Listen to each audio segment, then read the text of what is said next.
crinkling you have, just try and keep it away from the mic, that's all. It might have been a one-time thing, but it was super loud. Yeah. This.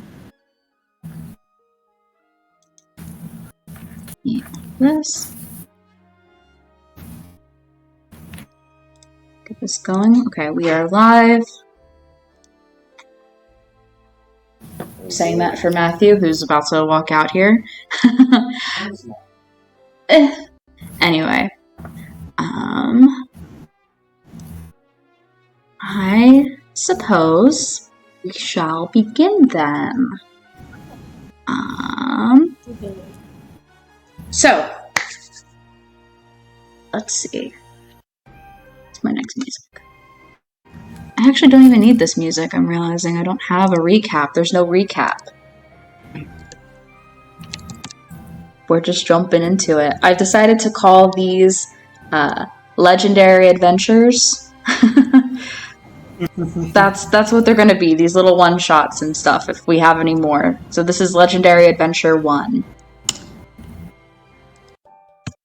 And so we begin. Oh my goodness. I need to turn your guys' volume down, though. The background noise is bad.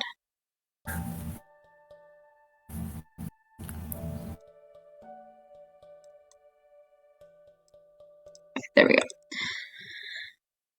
Natara, you are tired. You left your apartment in Lorland City about 2-ish weeks ago, maybe a little bit longer. You've braved the dangerous thunderstorms of Farron until you reached the peaceful Lake Hyrule. From there, you spent most of your journey traveling up Hyrule River, rarely stopping. The diverse fish population provided you with endless meals, easy enough to catch for a Zora like yourself. You swam under bridges and passed by many dangers that would have been problems if you were traveling over land. But underwater, these threats were easily avoided. How have you felt about the freshwater environment as compared to the saltwater you're familiar with? It's different. Getting used to it, I guess. Yeah, anyway. Certainly after all this time that you've been spending in it would make sense. So you're persevering, and finally you've reached what you could easily assume are the Lenevu wetlands, and this part of the journey you could no longer swim through anymore since the Hyrule River ends here at the wetlands. So you left the safety of the water and began a overland journey, reaching a directional sign. One part of the sign points right for Zora's domain. The other points left for Kala.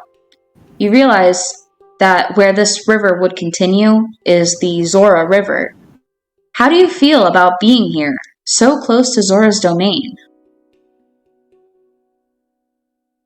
Very strange, because, I haven't been Zora's domain for, 100 years at this point. It's been a while, and don't necessarily have many memories of it. That I do have aren't necessarily fond ones either.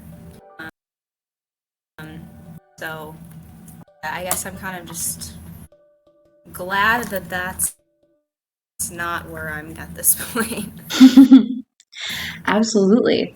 So regardless, your adventure continued north, following the direction of the Akala sign. The trail winded up a rocky cliffside path, dotted with trees and foliage. As the sun began to set on this day, you are worried about the next time you're going to find water. But, like a blessing from Hylia, you see it. A large lake has come into view on your left. Just as night fell, you eagerly ran down to rest there.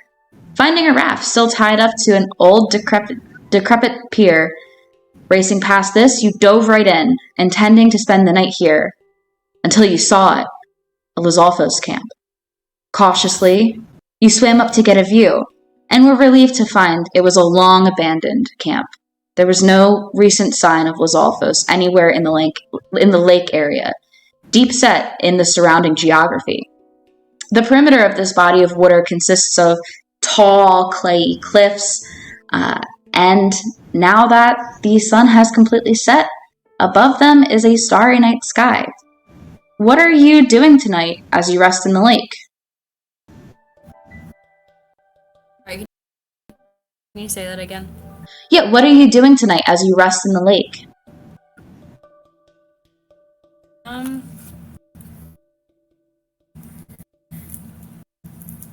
I feel like I'd probably first do a little bit more like looking around, making sure that there's nothing out of the ordinary.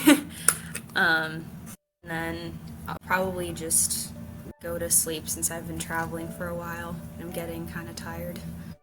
Yeah, as you lay here, floating in the calm waves of this lake, eyes heavy, ready to rest, you notice campfire smoke and lights coming from atop the south cliff shores that you previously couldn't see from your vantage point. It crosses your mind that this may be a good place to rest for the night, or at least a place to stock up on supplies in the morning before you continue your journey. What would you like to do with that information?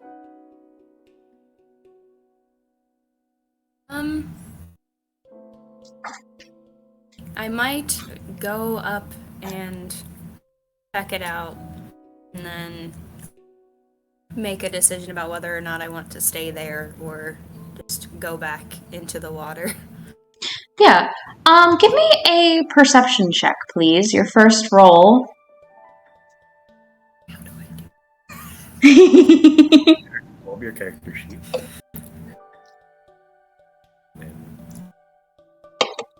So on the right side here, there's all of these skills. So just click on them. Yep. Oh, absolutely. So, curious about what this location could be, you actually back up away from it, trying to see what it is a little bit better. And you recognize this as one of the stables. You've passed a couple on your way. You passed, particularly Riverside was very close to where you were. You may have even stopped there before. So it's just a stable. And if you would like to head up there tonight or in the morning, it's up to you. What would you prefer? I'd stay in the water for tonight and head up there in the morning. And with that, come on, music.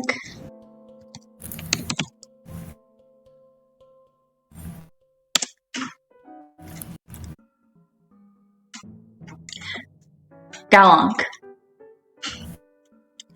You left Goron City just this morning, walking the dangerous pass that crosses through the southern mine and beyond. Your little Goron legs grew weary from the day's journey, since it would have been impractical to roll the entire way on an unfamiliar path.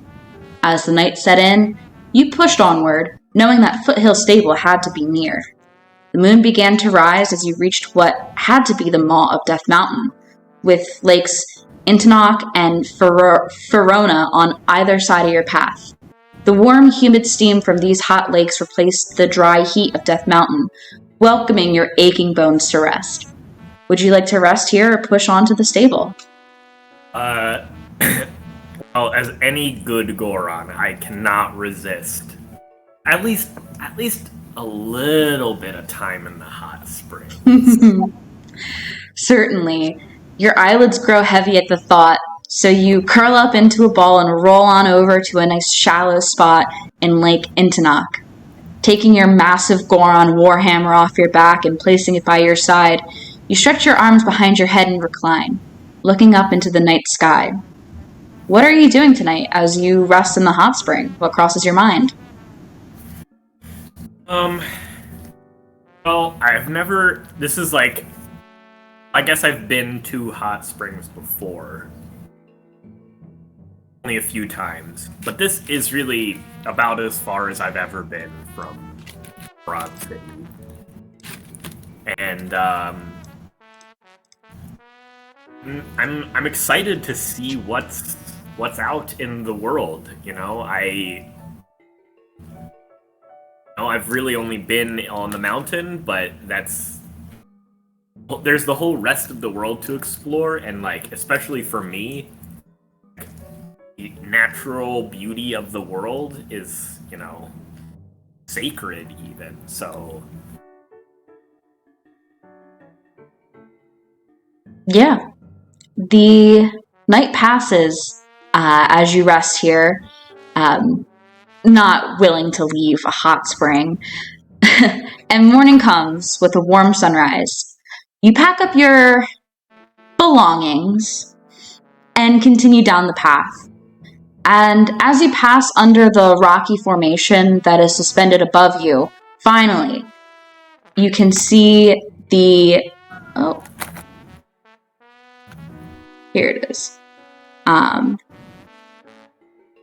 You can see the lights and campfire smoke from Foothill Stable, just about 200 yards up ahead. Ready to visit the stable, you curl up once again and roll up the path, a much faster method of Goron travel. Upon arrival, you notice a bunch of scaffolding surrounding the stable canopy. They must be undergoing renovations or something. Your thought is interrupted, though, as you're met with a magnificent smell coming from the fire pit. You make your way over and see a fellow Goron preparing exactly what your nose thought. A rock roast. They are a dark Goron with a ponytail of white hair atop their head, and they sit on a stump by the cooking pot. Looking up, they greet you with a, "Morning, brother!" They, yell, "Brother!" and then, embrace him. Yeah, he gets up and meets your embrace there. "How are you on this fine morning? Care to join me for a magnificent rock roast?" I didn't think the first person I'd meet off the mountain would be a brother, so I can't resist a rock roast. Yeah, so you take a seat with this Goron, who introduces themselves to be Moragu. And the two of you dig into a rock roast. Meanwhile, Natara, this morning... Oh, I gotta change the music. Done?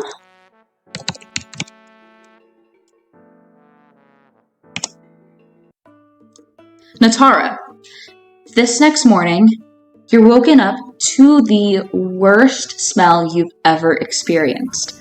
And there have been some strange smells in Lurland City, but this is as if someone is burning dirt, and it's coming from exactly where you found the stable to have been last night.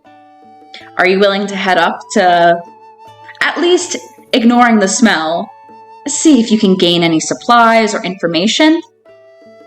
Yes, I'm willing to head up there. So you, early in the morning, make your way up to the stable and give us a little description of what the people at the stable see. What does your character look like as you approach?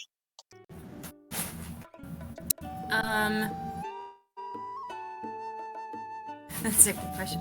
I'm probably definitely looking around. I'm suspicious of something, but it's not exactly clear what. Walking very straight posture. I look very uptight, essentially. Yeah, how about the physical characteristics? What color are you? How do your fins look, etc.? Well, I'm a bluish green kind of, and I don't know. I'm not normal Zora. I know that.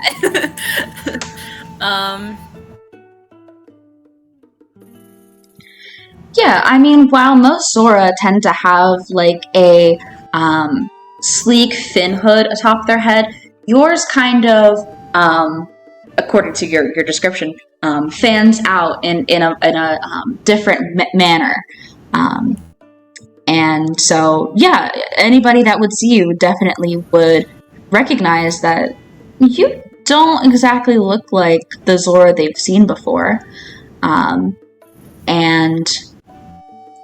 while he's enjoying a magnificent rock roast, I just saw the chat. Oh my god. Galonk, you look up and see this Zora. Now, have you ever seen a Zora before? Heck no, I have not. I know that there are fish people that exist in the world. I do know about Zora, I would say. But I've certainly never seen one. Well, walking up the path right now is one. Can you give us a description of what your Goron looks like for the suspicious Zora that is scanning the stable premises with her fishy eyes? So, well,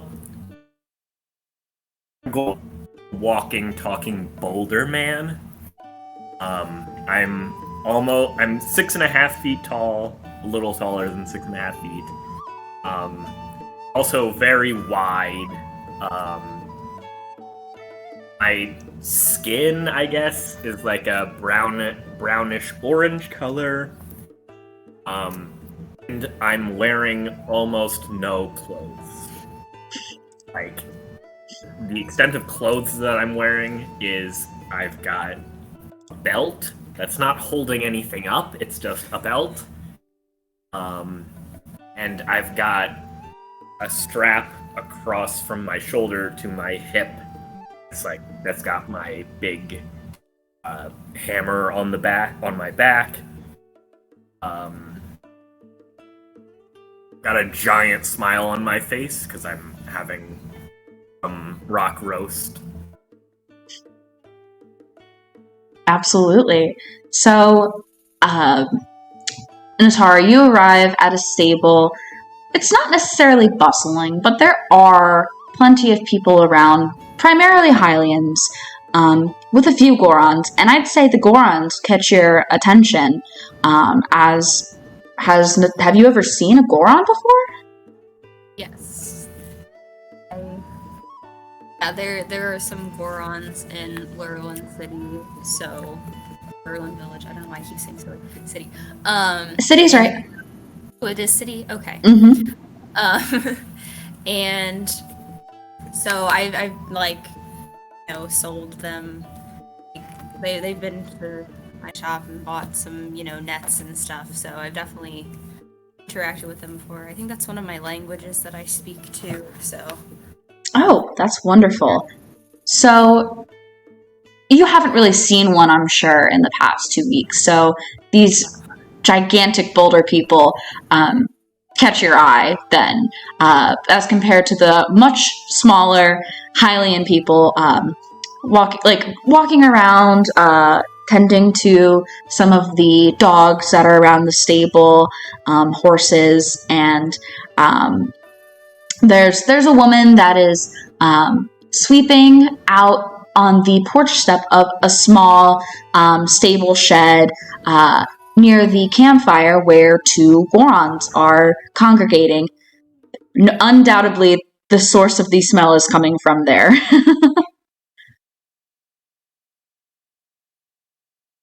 What would you like to do? Oh, I lost my ability to hear everything. Hold on. I think the smell is coming from where we're sitting. Oh, yes. Yeah, sorry if because I cut out probably. I don't know why I have an issue with Discord where it makes me unable to hear, and I don't know. It deafens me from the channel randomly sometimes. But the smell, that is the worst smell, is coming from where the 2 Gorons sit munching on what is... It's rocks. It's gotta be rocks. It couldn't be anything else. What would you like to do as you approach?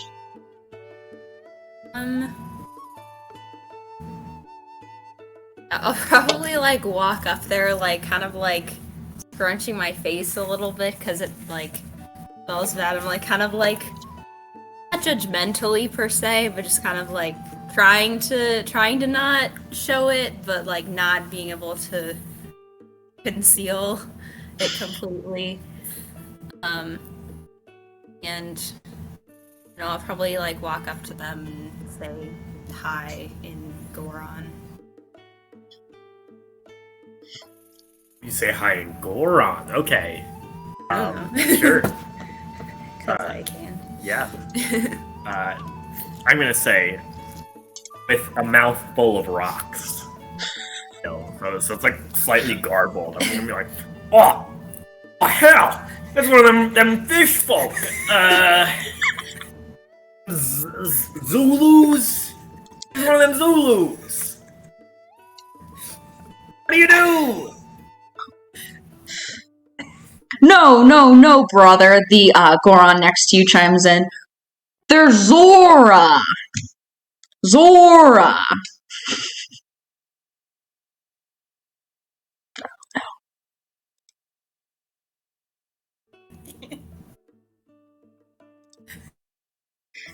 Sorry, can you repeat whatever you said? I had to hop off. It lost connection. Say, oh, my apologies. And I like slightly bow, but I only bow to like a 10-degree angle because you can probably, I don't know if you know about Gorons being able to roll or not, but like it seems like if I bowed forward any further, something bad might happen and there might just be a 1-ton rock man falling over himself. Seeing you bow, Moragu next to you also sort of bows forward, looking at you and looking at the fish woman in front of you. Like, I'll probably be like, oh, it's alright. You seem to be fairly close to home, so I wouldn't necessarily expect you to remember the name. Oh yeah, you see, I've never been really off the mountain before. This is your first time leaving home, then? Yeah, never met a Zora before. There you go, brother. Where are my manners? Oh, my name's Galonk. You can call me Galonk, or you can call me brother, because, where I'm from, up on the mountain, we all brothers and sisters up there. Well, then, I am Natara. You could call me sister if you would like to. Oh, I'm gonna give Natara a big hug. Natara, give me a strength saving throw. So for saving throws, we're above the skills. So this box is saving throws, and if you want just a regular strength, then you'd click there. But that was the same. 15's not too bad.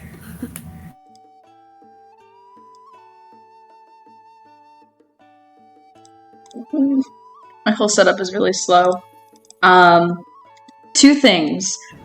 Galonk, what is your strength modifier? Let me double check. It's a good thing you made it It less. is a 2. 2. And I'm not seeing a roll on my end, and that's probably my own. It's a 13. That succeeds. So, Natara, you feel like this crushing force of an embrace from this Goron you just met, but luckily, like, you're able to kind of like push back a little bit and preserve yourself during it, so that you don't succumb to any crushing damage from this hug. Mildly alarmed, but quickly like regain my senses, I suppose. Do you want to join us? We're just getting to eat. I'm sorry, but I don't eat rocks. But I will sit with you all, if you would like. I look to Moragu if he's okay with her sitting. Certainly. Join us, sister. So what brings you out of your village for the first time? Oh, well, sometimes there's just a higher calling. I do love it up on the mountain. It's really my favorite place in the whole wide world. But, see, my people, we got a certain special relationship to the mountain. And oh yeah, my elder Torgo, what a fine brother he is.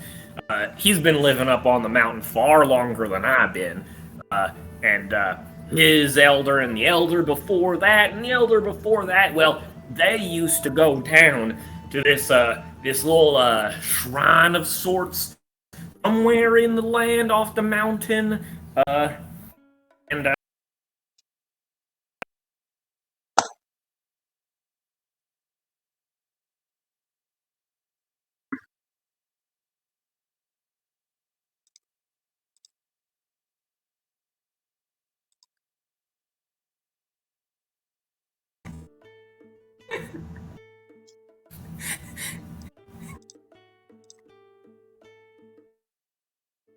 I missed stuff. I'm so sorry.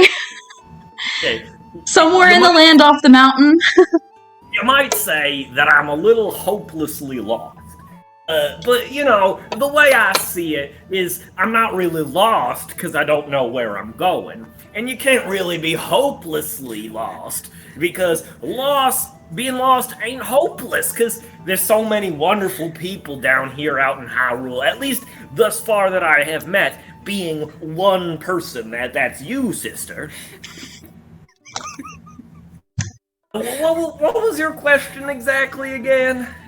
Why did you leave the mountain? Or, like, what brought you? I think I answered that for you. You did answer that, thank you. Oh yeah. See, some people say I maybe talk a little too much, but that's just the Goron bonds for you. Moragu's sitting there just munching on the rocks. Like the loudest chewing. It sounds like rocks and rocks, like just banging against each other. It is loud. And he just with a mouthful of rocks, her. Might let him finish his bite of rock and then ask him like the same question, like what he's doing away from the mountain, if he comes down from there often, or if this is his first time down as well. I mostly hang out here at the stable, Foothill Stable. I enjoy seeing all the travelers and meeting new Gorons and the little Hylian folk, but Zora's new. We don't really get many of those out here. They don't do well at around Death Mountain, you know what I mean? But some of them come for the hot springs that are right outside of it, right here at the mall. They get a kick out of it. Does sound quite nice. But yeah, from what I understand, they kind of like to stay in their domain, and most people don't see them much. That's true. I've only seen one. Two now.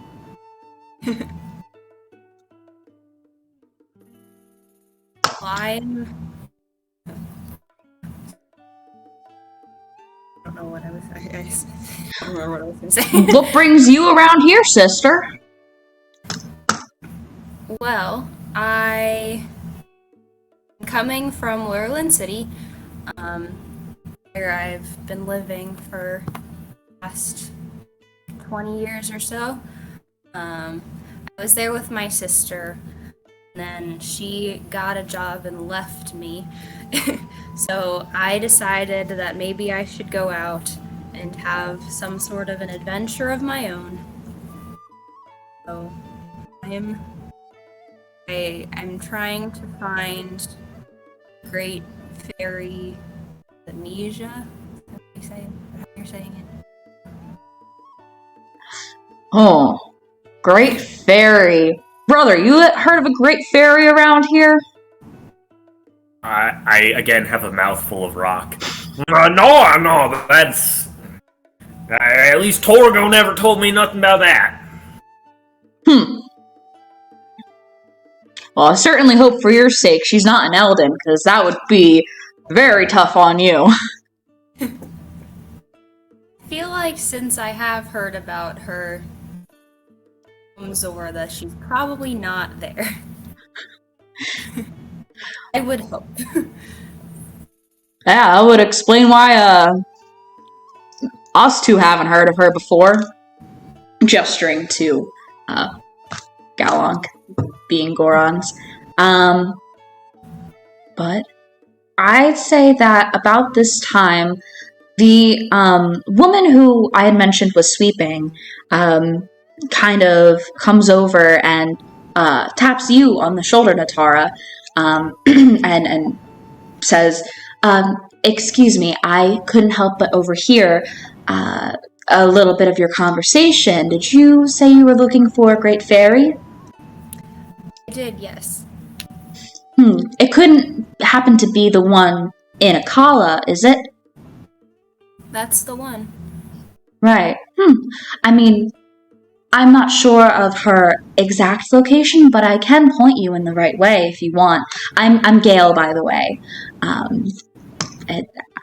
We don't see Zora here. I was very intrigued by the Zora and two Goron conversation that I really wanted to see what was happening, but then I heard Great Fairy and I was like, oh! But anyway, if you go back down the path that you probably came to get here, and then swing a left, that'll bring you towards Kala.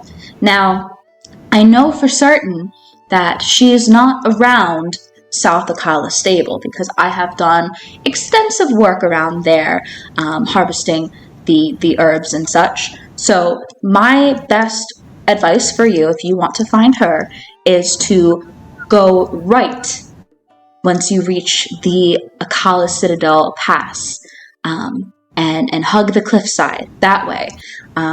You'll know you're going the right way when you find a bunch of waterfalls, but all I ask is that at some point, if you do find her, please come back and let me know where she is. We'll be sure to do that. Thank you so much, Gale. Yes, and what is your name, dear? Natara. Oh, pleasure to meet you, Natara. And this woman, for reference, she's like in her probably late 30s. She's got like a strawberry blonde braid going down her back, tied with a ribbon, and she's pretty short in stature, but also those of you that you guys are kind of sitting right now, so not super noticeable per your vantage point there. And she thanks you and grips her broom with both of her hands and heads back over to where, she had been working.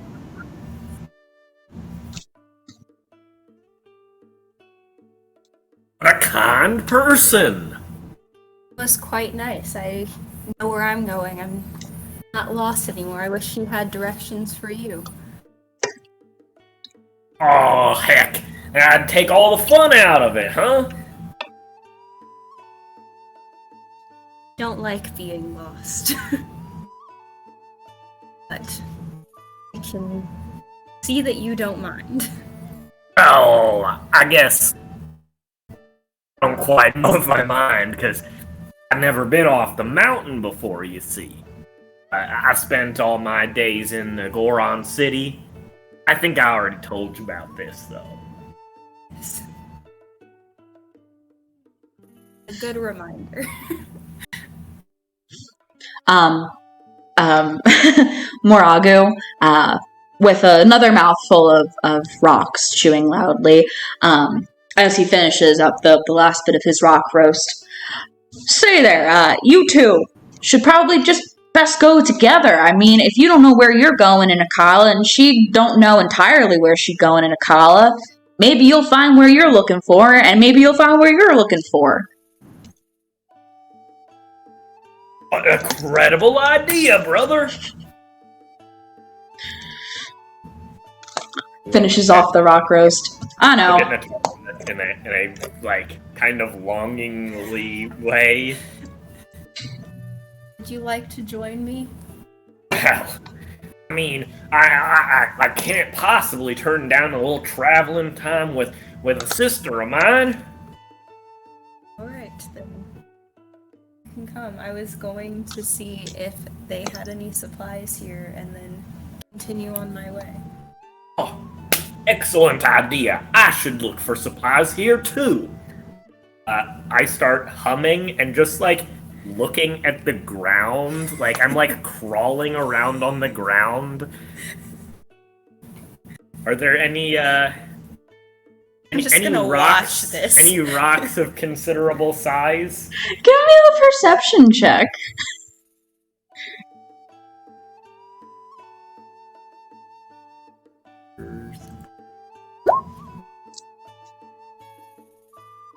Two. What'd you roll? It's lagging on my end. Yeah, the 22. Woo! Yeah, what kind of rock are you looking for? Are you looking for, like, smooth? Like, tell me what kind of rock you're looking for. I think I'm looking for rocks that are bigger, so like a few inches in diameter.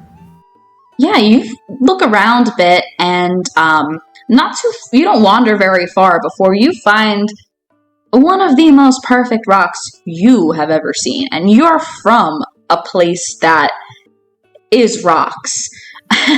And the people are rocks. And this rock, it's probably about like 6 or 7 inches in diameter, and it is the most rock you've ever seen. It is a good rock. I pick it up and say, "Oh, I'll be saving this baby for a special occasion." I go over and I have a bag. So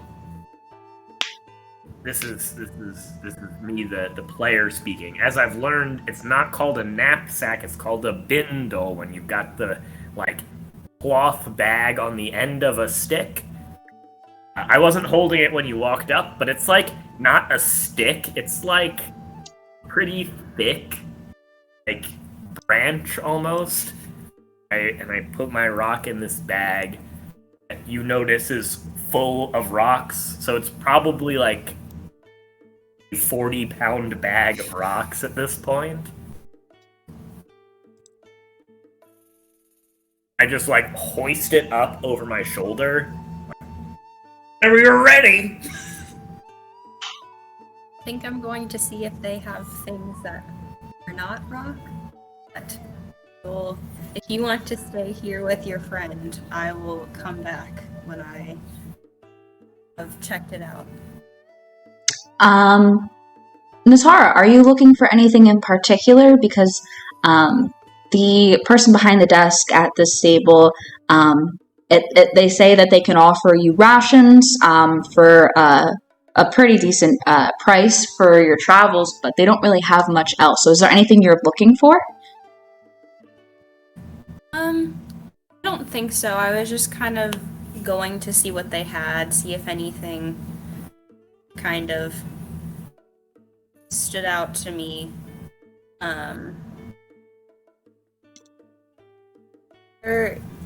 Lady said that there was water, like the waterfalls. Would I know if there were any fish in there, or? I mean, you have spent the past 2 weeks traveling through various bodies of water all along the Hyrule River, and there has been an abundance of fish and snails and frogs pretty much everywhere you've gone, enough that you have been able to sustain yourself every day you've come across something. So it's fair to assume that anywhere where there is a lot of water in Hyrule might have at least something to eat. I might then assume that when we get to the waterfalls that I could find some fish to eat, so I wouldn't take them up on the rations. Okay. Head back to Galank. Like humming a little song now, bouncing up and down a little bit. Like walk up to me like, "Are you ready to go?" Oh, I'm ready to go. Head out, sister. I'll turn around and start walking down the path the way that I'd come up. Mm-hmm. As you guys head out, before you're out of earshot, Moragu just calls out, "See you, brothers!" with a big wave of his giant hand. I'll turn back and wave. I'll also wave, and I'll say, May the shadow of the mountain keep you safe, brother." And so you guys begin your journey through Akala. You set off down the hill that foothill stable sits atop. To your right, the geography kind of slopes downwards in an abrupt manner here and there, and you can see a couple stone domes that appear to be camps of monsters, but they are so far down below it is no concern to you. Meanwhile, on your left, you see that you are well above the lake that is adjacent to the stable where Natara, you spent your night last night. And so you guys begin your journey. What do you do or talk about, if anything, while you travel? Oh no. You can't hear me, can you? Oh.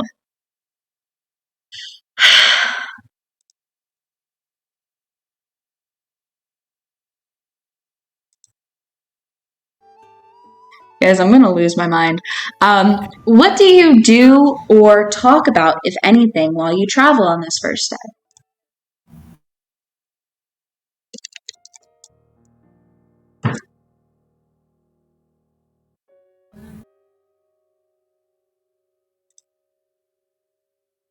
Might ask him to talk more about Goron City, because I feel like the Gorons that I would have met would have been a little bit removed from there, and I'm interested to find out more. Oh, well, I'm glad you asked, because I'm sure if you hadn't, I probably would end up telling you everything anyway. Well, you see, I just, launch into a monologue that at least takes us to midday about Goron City, all of, the little landmarks, I guess, the tourist spots in the city, all of the different jobs that Gorons do around the city.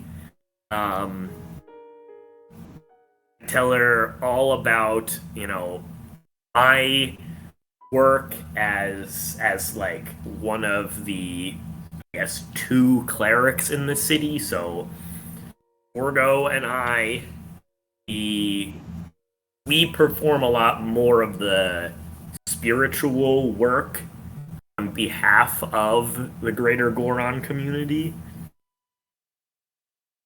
Sort of explain that, though not in too much detail, because that goes last after all of the things to see around the city, all of the jobs that people do, and with each job, I have an example of some brother who here's this funny story about them, and so on and so forth. Had to get me back on track. Probably 5 or 6 times. And Natara, how are you reacting to all that?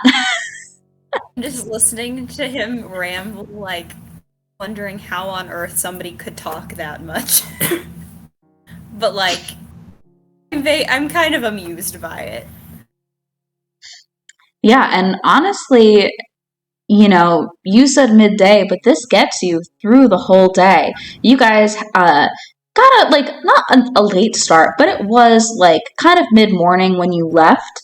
But then most of your journey has been this rocky uphill slope, heading northeast, following the direction of Gale at Foothill Stable.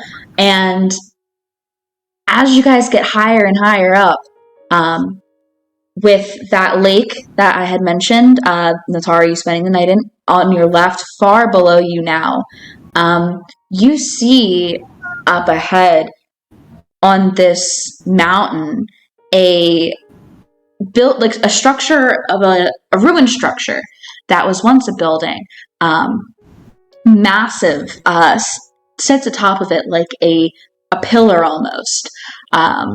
And would either of you know what this is? I don't believe. Yeah, no, I don't believe so. So you just see that in the distance, a valley stretches between where you are and it, and there is a bridge that crosses the valley. However, remembering the direction of Gale, Natara, even though you are paying full attention to the stories of Galhunk, you remember to hang a right instead of going across this span, and begin a downward slope. Still rocky, still with cliffs on your right-hand side, and you guys get pretty far. Eventually, the sun sets, and you haven't reached water yet, but there is water you can see. They must be the falls, the rivers from the falls, way up ahead, but it is certainly too far for you guys to make it to safely through the night. Are you guys gonna look for somewhere to camp or press on anyway?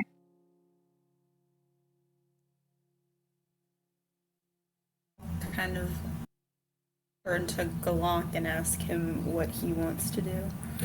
Oh no, sister! Don't look at me. You're the traveling expert around here, having been left all the way from Laurelin City. I mean, that's so far away. I don't even know where that is.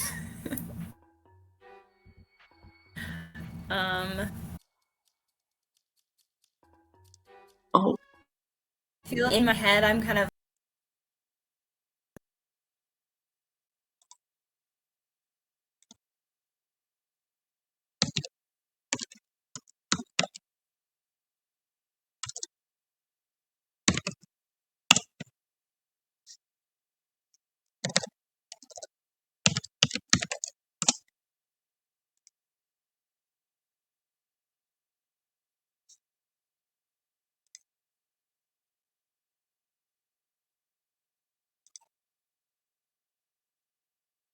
Hello. Hello. I'm so sorry. I don't know why this has been happening more and more frequently.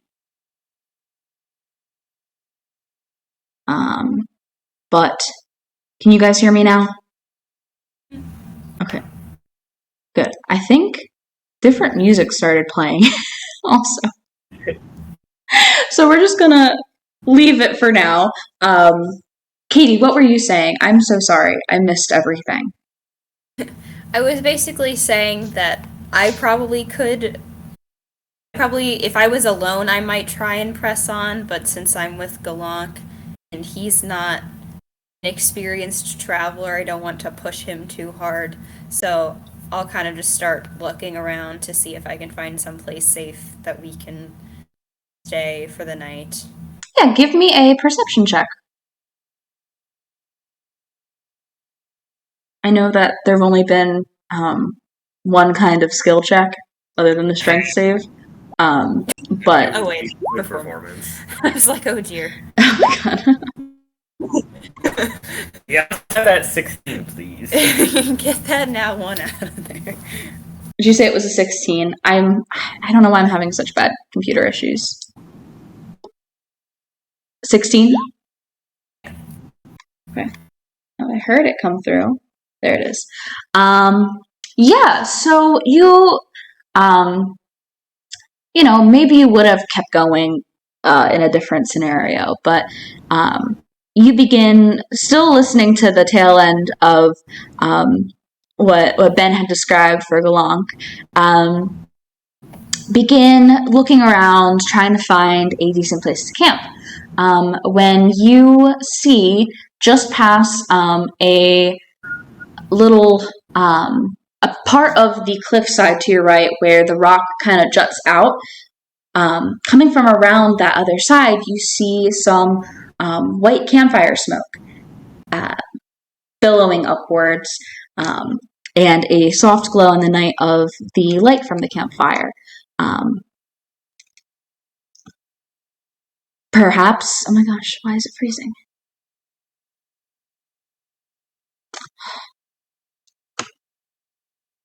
My computer sucks. Perhaps if there's somebody already camping there, it may be a decent place already. I might cautiously approach, see. I can't tell who's there, can I? Not from around the bend that you're at. Like I said, the rock kind of juts out, and whoever's there is behind the rock. Do you indicate to me that I should stop talking? Probably. Oh, sorry. I'll be quiet, sister. Yeah, both of you guys give me stealth checks. You're trying to approach cautiously. I don't As quite to not- believe that he can be quiet, but I have a -1 to stealth, so You love it.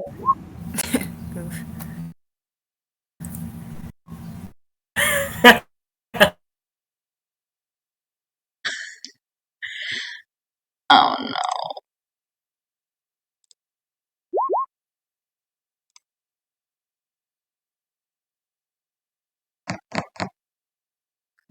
Can you hear me? Okay, cool. That is very funny. So you guys begin trying to creep around. Tell me how you're not stealthy in this instance, because you both rolled 6s, so that's obviously not going to be good enough here. How are you both not being stealthy here? What do you do that may alert whomever's on the other side to your presence?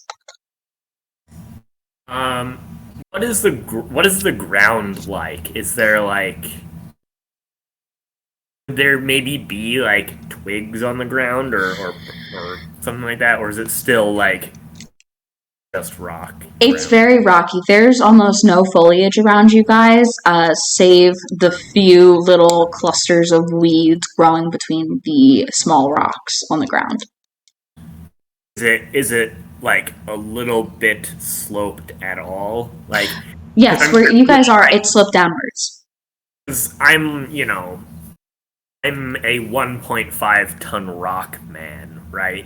If I misstep somewhere and then like a bunch of rock like dislodges or something, like or if there were like branches on the ground, like obviously I would break it if I stepped on it, so something like that probably. Yeah, certainly. There's definitely some rocks that are just kind of in the wrong position, and under your foot, it's just turns to gravel and dust. Natara, what about you? You did equally as bad. Can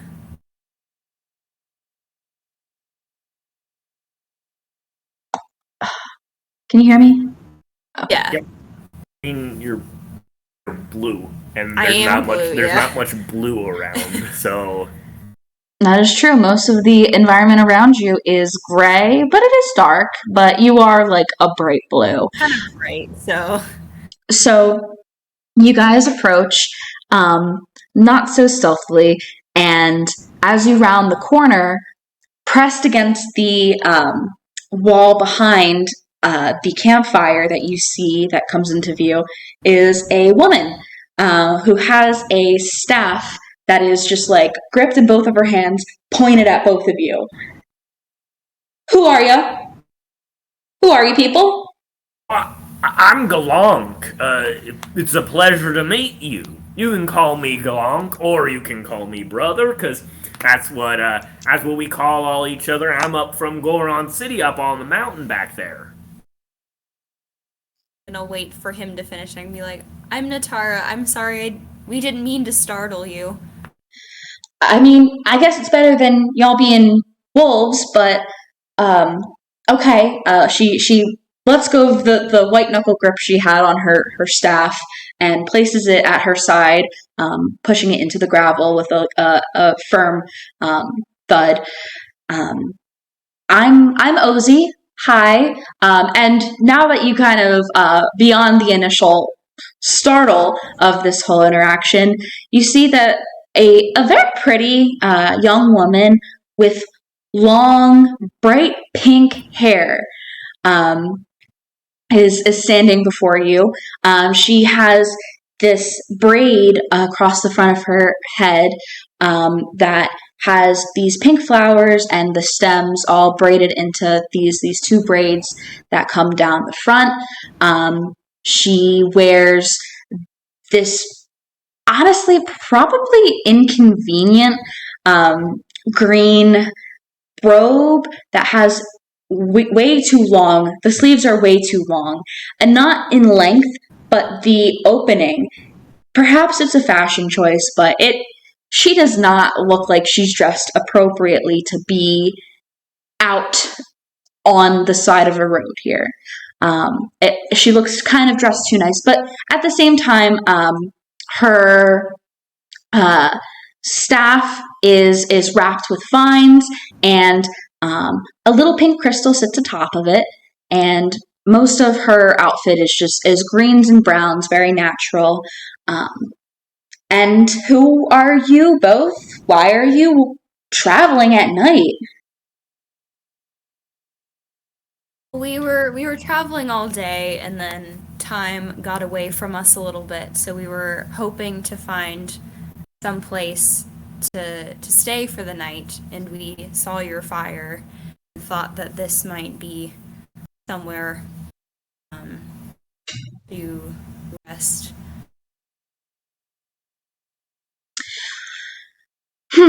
I mean, a fish folk and a rock folk, that's a little different, but okay, I'll buy it. I'll buy it.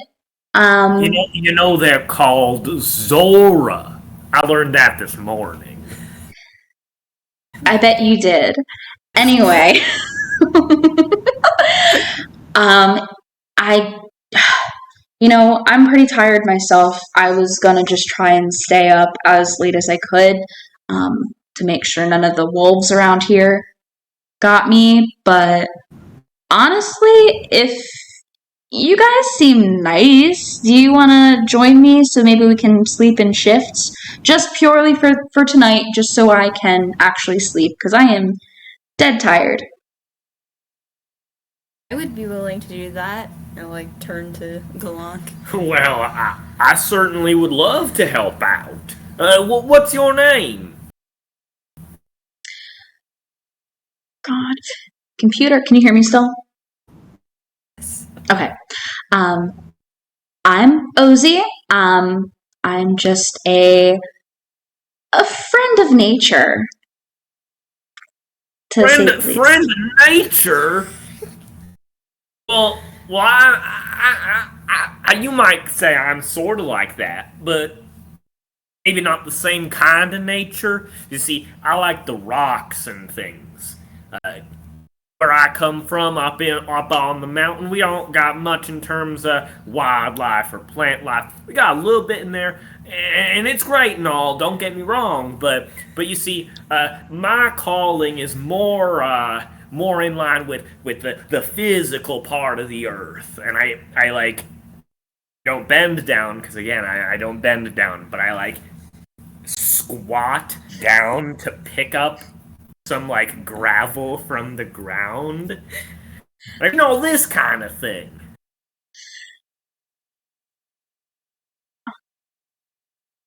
Oh, nice. Yeah, I can see that. I can see that for you. I'm more of the flowers, and she kind of like opens her hand, and a little like flower, a pink flower blooms from it, and she kind of just tucks it into her hair with some of the other ones. Oh gosh, I can't. Can I hear you? Oh, you were too far away from the mic. That's all. I was like I was saying, like I was like I turned to Natara and whisper, "Wow, did you see that?" You're like, yes, I did. Well, I'm tired. One of you take the first watch. And if you kill me in my sleep, I'll kill you. Don't have to worry about that. I will take the first watch. You kill her, don't kill us. That is what she said. So don't kill her, please. Alrighty then. You said you would take the first watch? Yes. I'm gonna take the first watch and then probably still be awake for all of the subsequent watches. Okay, give me a perception check. Surprise, surprise, another check. It's always perception. I think Natara kicks butt at perception. Tell me, oh, there it is, 13. So, as Galank and Ozzy settle in, Ozzy falls asleep almost instantly. She must have been exhausted, probably hasn't slept for a long time, and I mean, she's putting faith into complete strangers who seem nice enough. Galank, do you fall asleep pretty easily, or do you kind of stay up? Yeah, I think I fall asleep pretty easily. I don't really have anything else to do. I had a long day. I'm not used to traveling, so I'd be pretty tired. Yeah. So, Natara, what are you doing as you stay awake here, keeping a watch? Probably going over the directions that Gail gave me in my head, kind of thinking about what we'll have to do tomorrow, like where we'll have to go. Trying to determine how long that will take. Kind of just trying to look around, make sure nobody else comes by. Yeah. So with the 13 perception, at one point, kind of towards the end of when you're willing to stay awake here for a shift, you do notice that a couple of like small rocks come tumbling. Can you hear me still? Come tumbling down the path from where you came prior. What do you want to do about that? Anything? I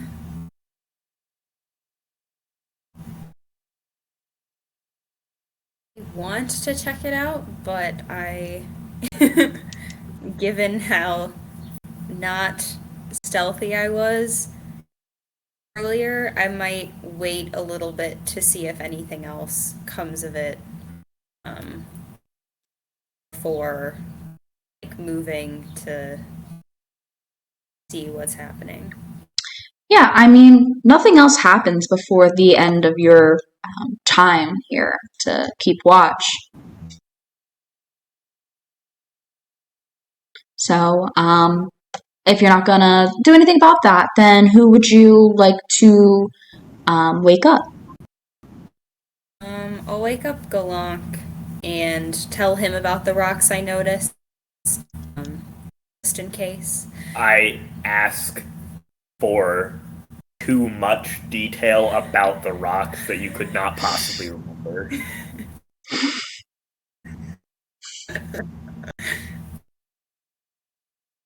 I will do my best to answer his questions, and trust that if he sees anything strange with rocks, that he will notice it.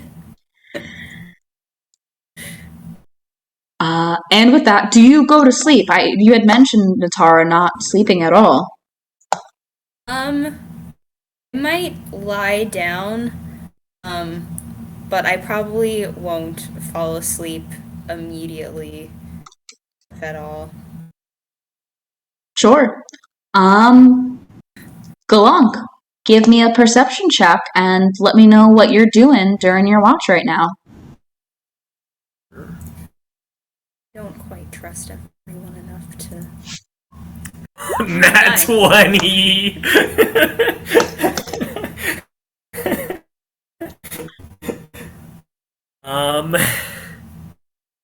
I am again just kind of like surveying the landscape, you know. You said we're kind of like by a little bit of a cliffside, but like it slopes up pretty steeply next to us, right? So it was like very steep, like at least 100 feet or so, probably more. It's very high up. So I'm still like keeping a watch, but I also like if there's a little bit of light, I want to like kind of just like see like if I know what kind of rock is the cliffside. Are you trying to use stone cunning? Not on purpose. Please go ahead. Make me a history check with the added double proficiency bonus. I believe it is for stone cunning.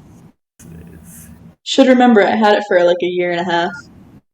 This gets a +6. It's another nat 20. Are you serious? Dude, I can't even get my computer. I don't know anything about rocks. I mean, okay, you can tell that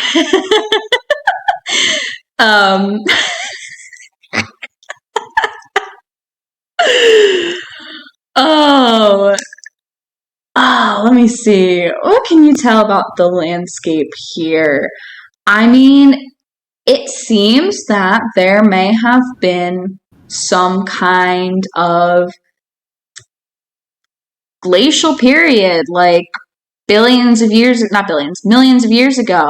that is part of what cut into this rock side and created these rocky slopes that you guys have gone up and are now going down around it.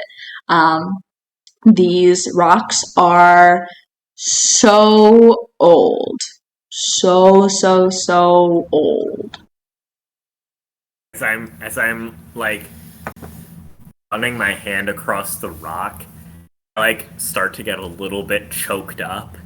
Like just like thinking about like how old they were and like how they are a gift to the world that they exist for. I just look up and I go, oh, thank you, goddess. And I like do a little bow. Just to no one, just like to the sky.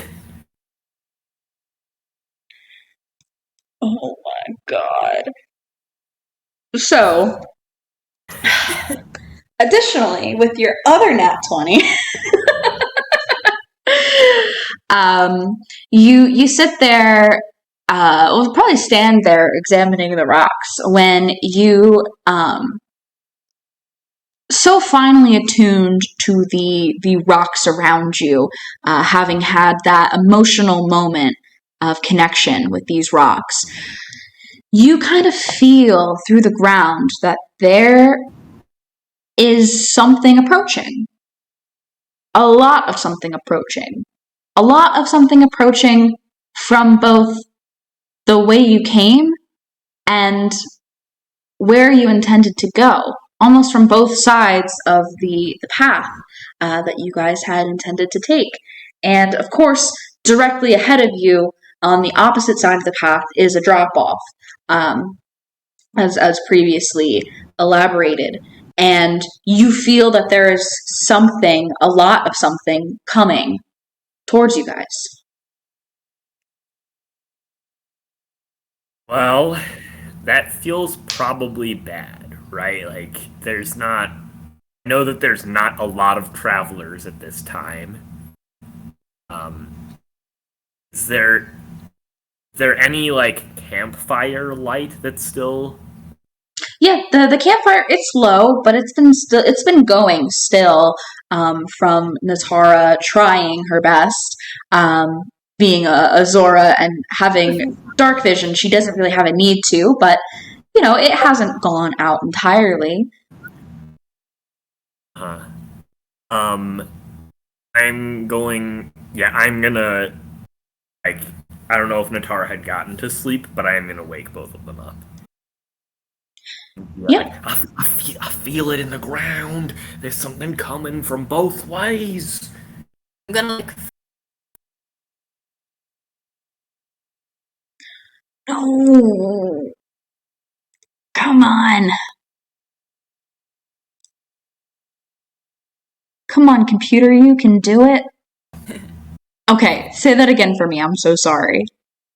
It's gonna be my turn to ask him a million questions about what he's noticing to try and, like, get an understanding of, like, who's coming toward us. Well, I don't know. I don't know what lives out in these parts, but there's lots of something. I can feel it in the ground. And similarly, you wake up Ozzy, laying there. How do you go about waking her up? I think that I'd probably actually ask Natara to wake her up. Because I am slightly concerned. She did not exhibit kindness to me necessarily, so I'm a little concerned that if I do what my instinct tells me, which is just to start poking her, she might not appreciate that. So, ask Natara to wake her up. Okay. I'll probably kind of try and, like, lightly shake her, and not wanting to, afraid that if I don't go and wake her up, that Galank will then try to, and I should be like, I don't want to alarm you, but, Galank feels something coming toward us, and I wanted you to be awake and aware, just in case it turns out to be something. Give me give me a persuasion check.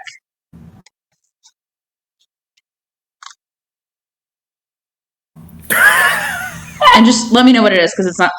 What is the matter with you people? How have you crit 3 times in a row? Holy shit! I will this will never happen again. Hilarious. So you're stirring Ozzy, and she kind of, like, rolls over toward where you're stirring her, and she's like, "Mom?"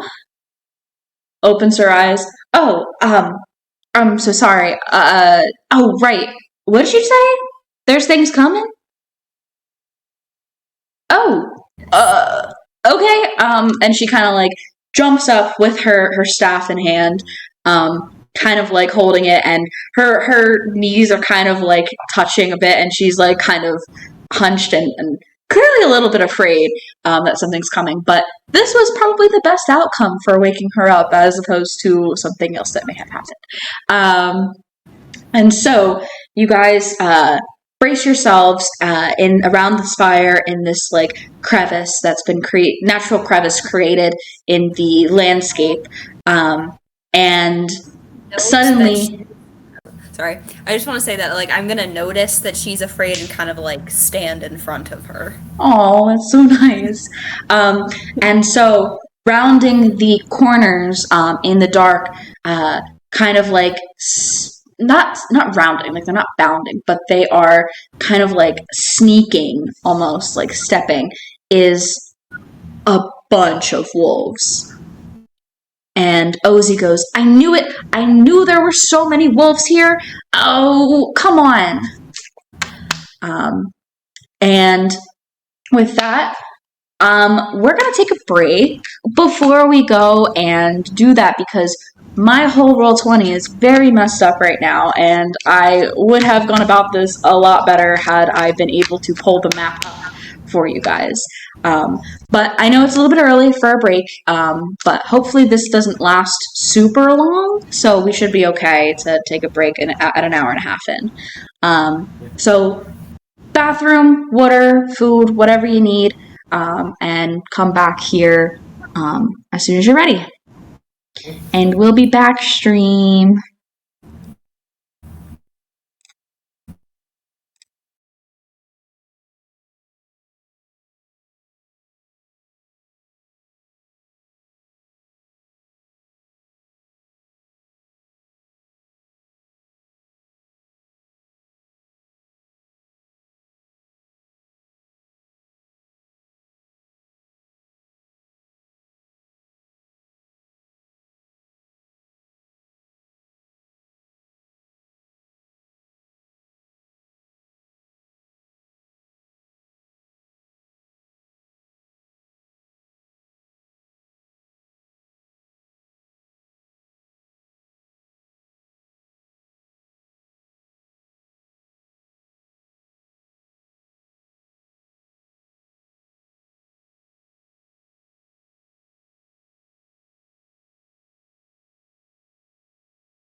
And I added my Goron picture to at least my character sheet. I don't know if it automatically adds it to the token or if you need to. I don't know if it's going to happen tonight. I am having so many technical issues that I can barely even pull stuff up right now. That is fine. This one I can move. Yeah. The one you can move is you. Yep. Just trying to get initiatives in here. It's been taking me like the entire. Oh, okay, wow, great. Okay, I guess they'll just be the same. One. Let's see.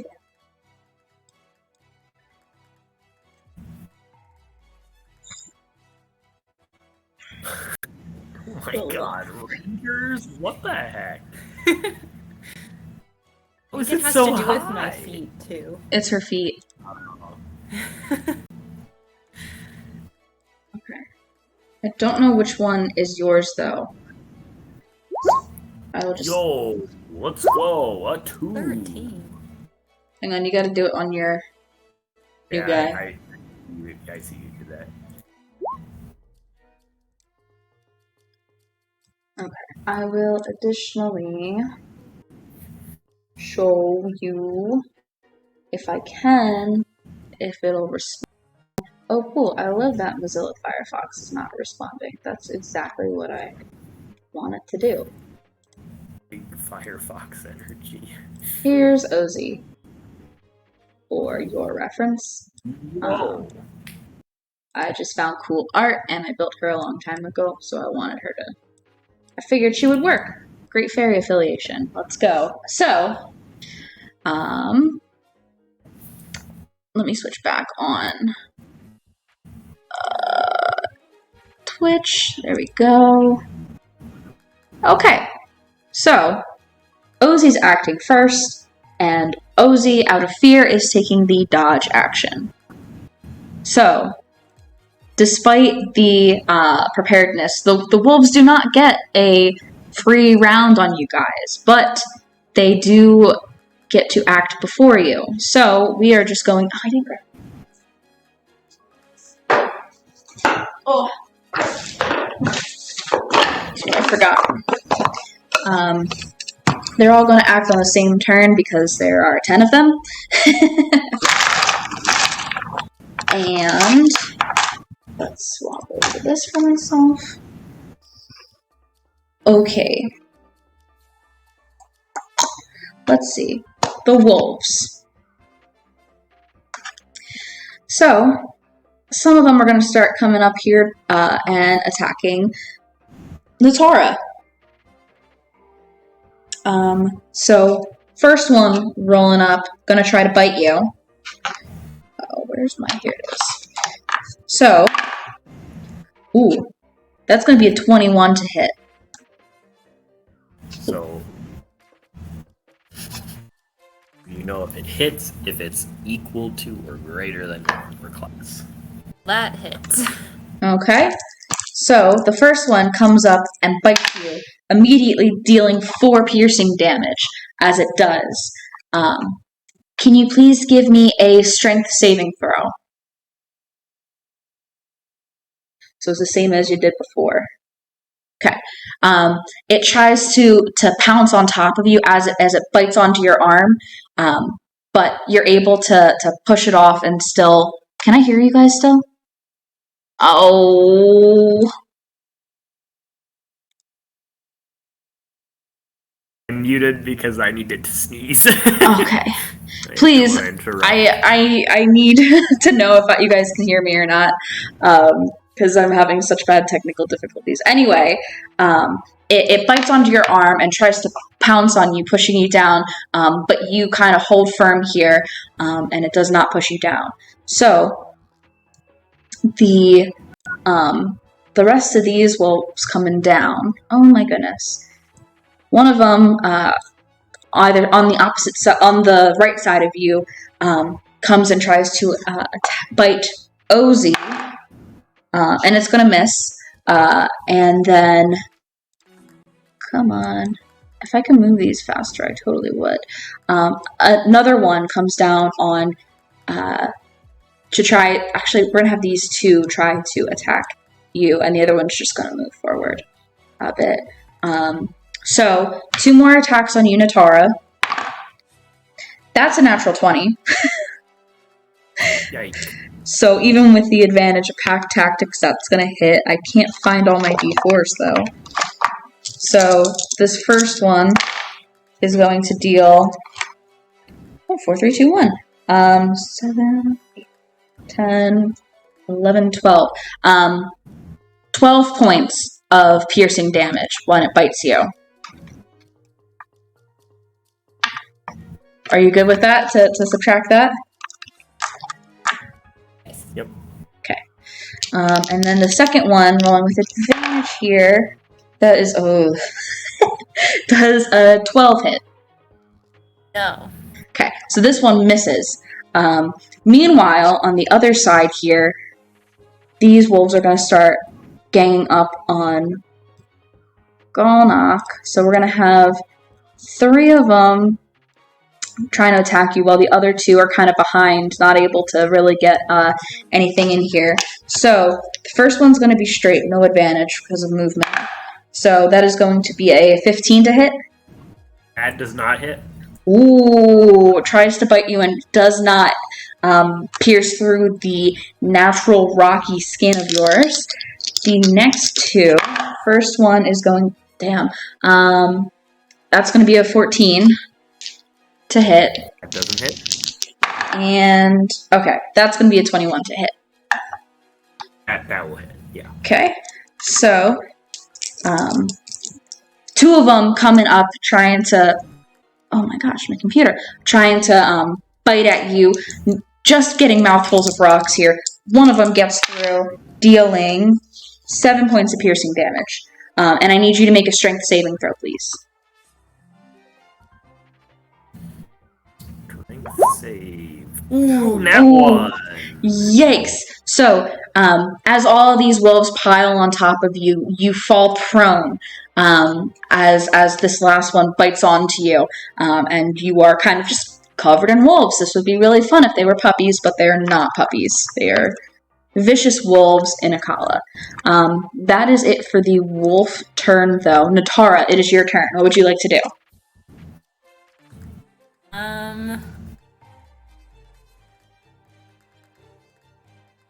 Got.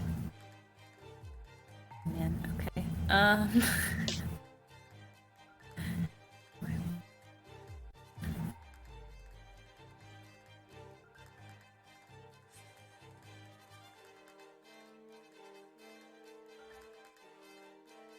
What can you do? I don't know. Guess.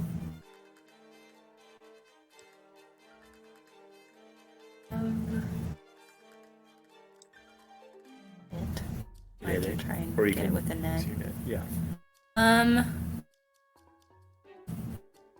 Jenna, did we say that I could, like, try and, like, capture something in the net and then, like, hit it in the same turn? I believe so. Let me just double check what the written rules of net are. I don't know the net rules. So. Let me just double check them. Okay, so net. Oh no, it's not on the same turn. You can use your action to make. Oh wait, no, wait. Oh, bayonet. Yes, you can because it's 2-weapon fighting. As a bonus action, so you can either use your main one to hit with the net,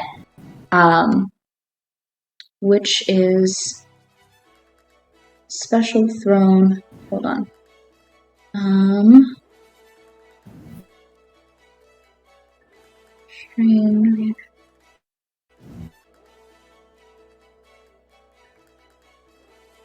Okay, no, I see. When you use an action, bonus action, or reaction, Oh, no. Okay, yeah. So you can try to throw your net. But damn, what is the roll here? So confusing. You see? I'm sorry. No, it's okay. It's just not a familiar thing. The effect. I'm just trying to attack with a net. So yeah, I think you make an attack. Okay. So just try clicking on the net button and see what happens. Yeah, that should. Looks like it rolled. 15? Yeah, so it rolls. Okay, cool. So that hits. You have which wolf are you targeting here? Probably the one that bit me first. Okay, so the one directly north of your character. Okay, so I'm going to come on. Mark that it is now just restrained. Is that the restrained? Okay, cool. So this one is, I'm going to put, oh, there's a literal net one. That's awesome. Okay, cool. So I put a little net icon on that wolf. It is restrained, which means its speed is 0 and attack rolls against it have advantage. So, and the wolf has disadvantage now. So that was your first thing. What would you like to do now? You have you can use your bonus action to do the 2-weapon fighting here. And I think so. okay, then I'm gonna try and that one with my weapon. Bonus action. I just want to look at the rules for what you get to add to it. Holy shit! Okay. I don't know if I can do that. I was trying to figure out. I was trying to make sure that one was the one-handed one. Which yes, one-handed. And then bonus action to attack. Don't add your ability modifier to the damage. Okay, cool. So that absolutely hits. Roll some damage. It's not going to be the full thing, but click on the name of it. Yep. So that's going to be 4 bludgeoning damage then, because you don't get to add your proficiency to it. So that wolf is... Oh, you get to do it with advantage too, because it is restrained. So give it another one-handed quarterstaff roll just to see if you crit. My bad. Yep.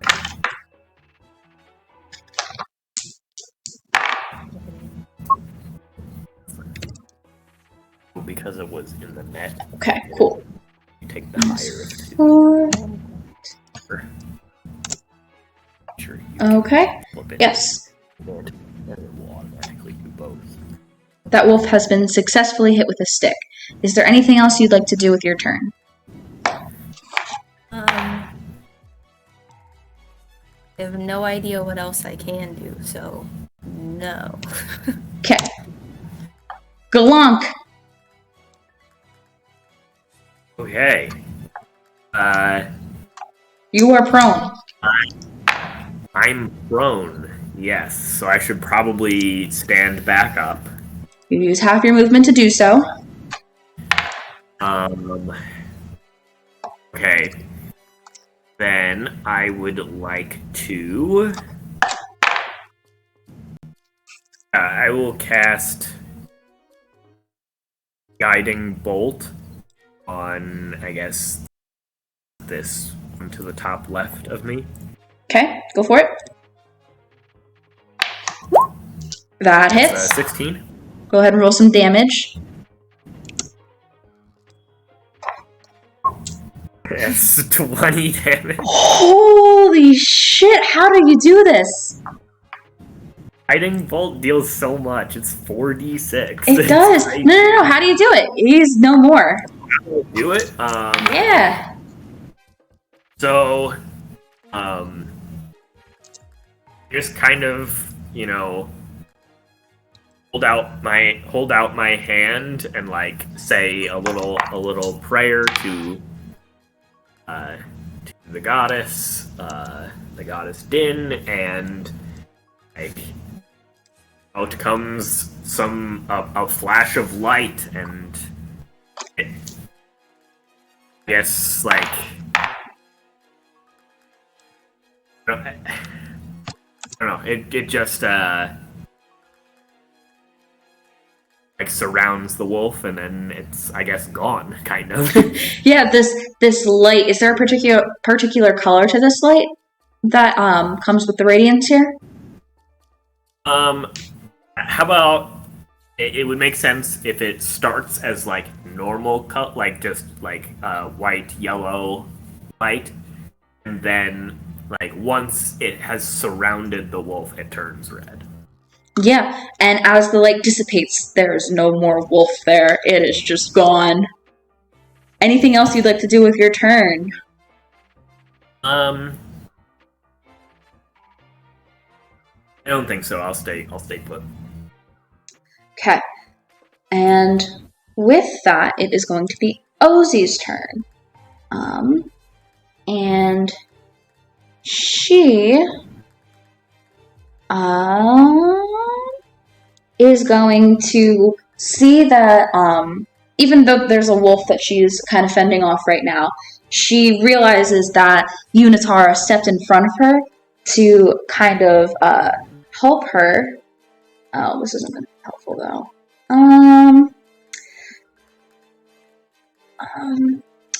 And she's just appreciative of it. Meanwhile, the wolf that's right in front of her, she is also going to cast Guiding Bolt on. So I'm just going to click it because I have it up here. She's going to cast it at level 1. Does that come through? Ooh, that absolutely hits. Ooh, and that also demolishes the wolf. Holy shit, Guiding Bolt is so good. And you see this pink light kind of burst out from the end of her staff that has this crystal on it. And similarly, it just kind of surrounds the wolf, and then poof, there is no more wolf there. It is just gone. And she is going to kind of take a step back further here to try and like distance herself more from the wolves pressing up against the wall of these cliffs here. Meanwhile, it is the wolf's turn. The wolf that's in the net is going to kick it off with disadvantage, trying to attack Natara again. That's going to be a 9 to hit. That does not hit. And so he misses. Oh, it would have been a straight. Oh, well, it's okay. Meanwhile, the other two are going to be making rolls with advantage because of their pack tactics. 17 to hit? Yeah. That will hit. And how about the other one? It will be 7 to hit. Yuck. Okay. So the one that does hit gets a bite off of you here, dealing 5 piercing damage as its jaw comes down on your the meat of your leg there. The other one kind of coming forward is also gonna gang up on you because they're all there and you're standing in front of them here. So this one is going to be, that's a natural 20. Hang on, let me just kill your character before the actual campaign starts. Don't worry, it's fine. We've got a cleric. Okay.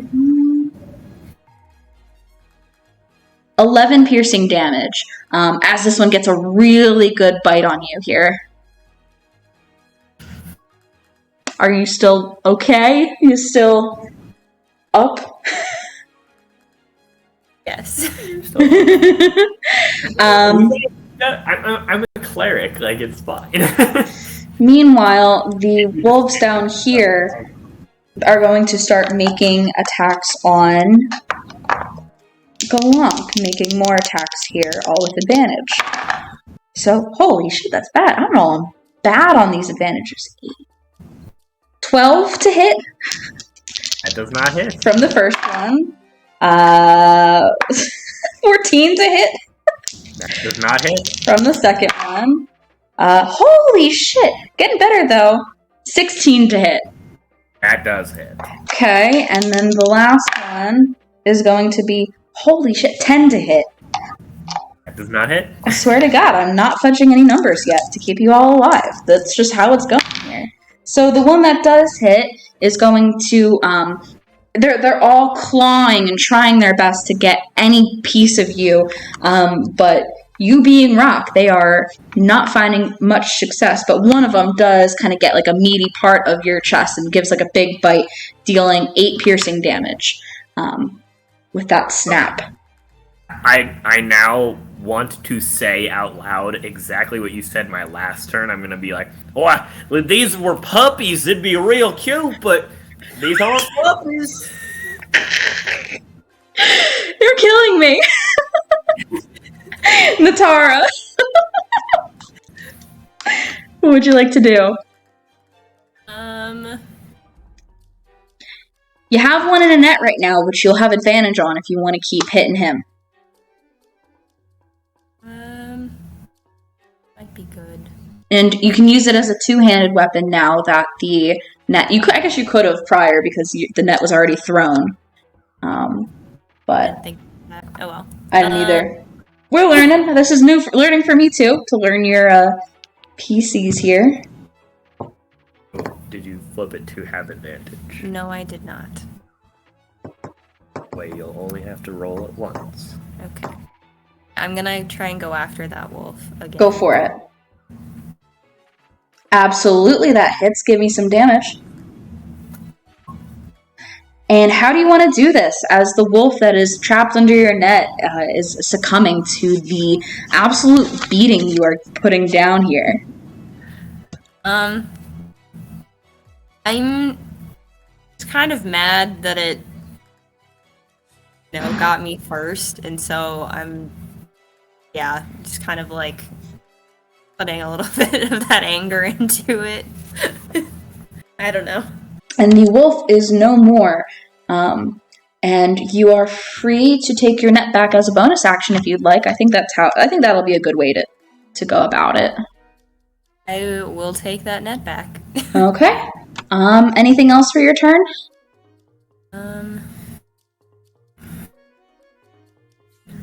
I don't think it's good to move, because if you move, then you'll move out of range of one of them and they'll get an opportunity attack.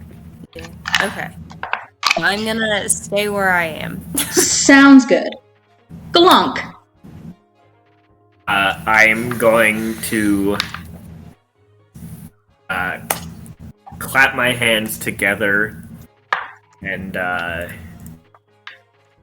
say, dear goddess, send me the aid of my brothers, and I'm going to cast Spirit Guardian. Ooh. And what does it look like as you cast Spirit Guardian? So, like I kind of said, like it's, send me the aid of my brothers. So, like, the past Goron clerics, like spirits of the past Goron clerics, kind of appear and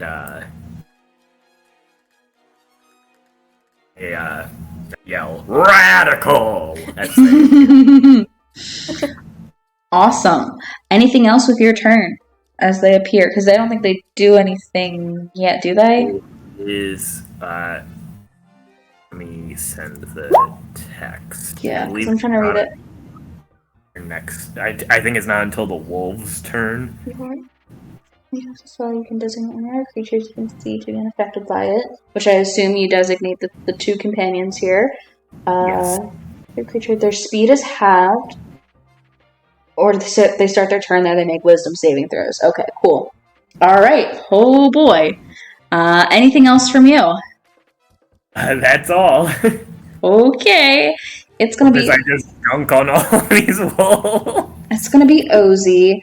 And she's gonna step up here and try to whack the wolf in front of her with her staff. So let me just click it. I love that when things work, and that's a miss. That is a horrible miss. She tries, but she's so clearly uncoordinated with this that the wolf is unharmed by the blow that her staff makes, and it meets the ground instead. So it is the wolf's turn. So I'm just going to go down the line and make 1, 2, 3, 4, 5, 6, 7 wisdom saving throws for some wolves. Yeah. Is there anything about like creatures being too dumb to? Oh no, they're not. They're actually pretty wise because they're wolves. Okay, so actually wrong dice. First one. That's a 6. Oh. So fails and successes. 1 fail. Second one, that is a 16. Does that meet? Yeah, your DC is 14. Next one is a 5. Next one is a 14. Meets it, beats it. 3 more. Next one is a natural 1. Next one, a 19. Next, another natural 1. Okay, so 4 of them fail, 3 of them succeed. So the ones that pass take half damage. Okay, cool. So give me the damage roll for this. No! Ooh, wow, that's rough. That is 4 damage. Oh my gosh. Okay, so. But if they don't take it away, they gotta go through it again. So. Yeah. Come on, do this for me. Okay, coming through. I'm putting them. I don't believe this kills any of them. I don't think any of them were that low.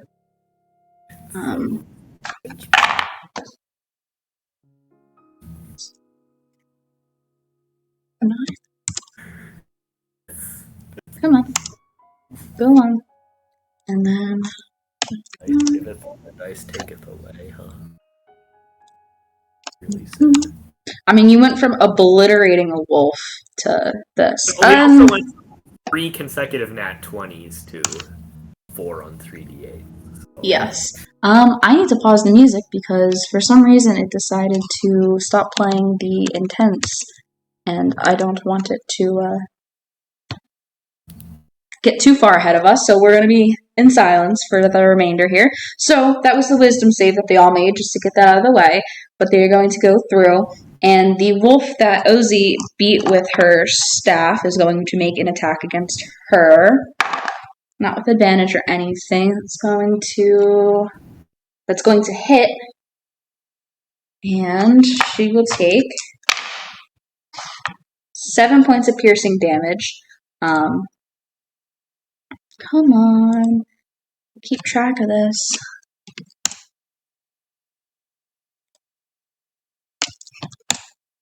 She cries out in pain as it bites onto her shoulder. So 2 of them are going to make attacks against Natara. Can you hear me still? Yeah.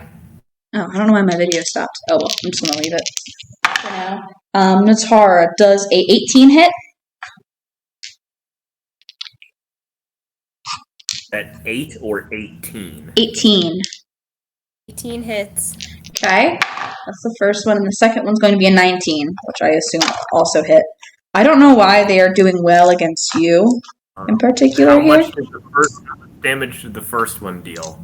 The first one deals 5 points of piercing damage. Okay. The second one deals 6. Okay. Are you still up? Zora is down. Oh no! And that it mattered because obviously if she was down on the first one, that would be a lot worse. Right.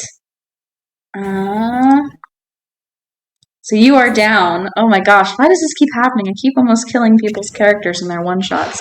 Meanwhile, the other 4 are going to be going after Watching the stream going, now you know how it feels. Go on. Okay, let's see. That's a 22 to hit. Hits. It's a 17 to hit. And hits. That is... Okay, no, that's... I thought it was 2 nat once, but it was a 1 and a 7. So an 11 to hit. Does not hit. And a 13 to hit. That does not hit. So how many of those hit? Was that 1 or 2? 2 hit. 2 hit. First one deals 5 points of piercing damage. Good. The second one also deals 5 points of piercing damage, so 10 points of piercing damage. And that is it for the wolves. Natara, I need a death save, please. That's that box. This one early. That is a success. So you can mark down 1 success. Galunk, what would you like to do? You see that Natara goes down. Yeah, I see Natara goes down, so I am going to... Oh, not that. I'm going to give her a first level healing word as a bonus. Go ahead. Roll the HP there. Nice. That is a good healing word. You, Oh my gosh, it's only max rolled, so you're back up at 7. Yes. They're no longer dying But here. since that was a bonus action, I am Yes. also going to attack the wolf directly to the north of me Go for it. with my hammer. Pulling out the hammer now. 11? That misses. Unfortunate. You go to make a swing, but the wolf is much smaller than you comparatively, and as such, hard to hit. Anything else from you? That is everything. I guess I totally forgot to mention this. The now 3 times that I've cast a spell, but each time. So when I do the healing word, on my belt I have little bags of Oh no. When you talk. It's when I talk, it really is, yeah. I don't know why that keeps happening. Go ahead. I have bags of smaller stones around my belt, so for casting the healing word, I go into one of them, I pull one out, I inspect the stone a little bit, and then I crush it. And in this case, I crush it and then blow the dust in mention of Natara and say my little prayer that then healing energy enters her body. Ooh, Natara, you go down, but then not even a moment later, you're back up, and there's some dust on you, but you shake it off, and you are prone right now because it's not your turn yet, but you are back to consciousness here. And with that, it is going to be Ozzy's turn. And, ooh, what does this do?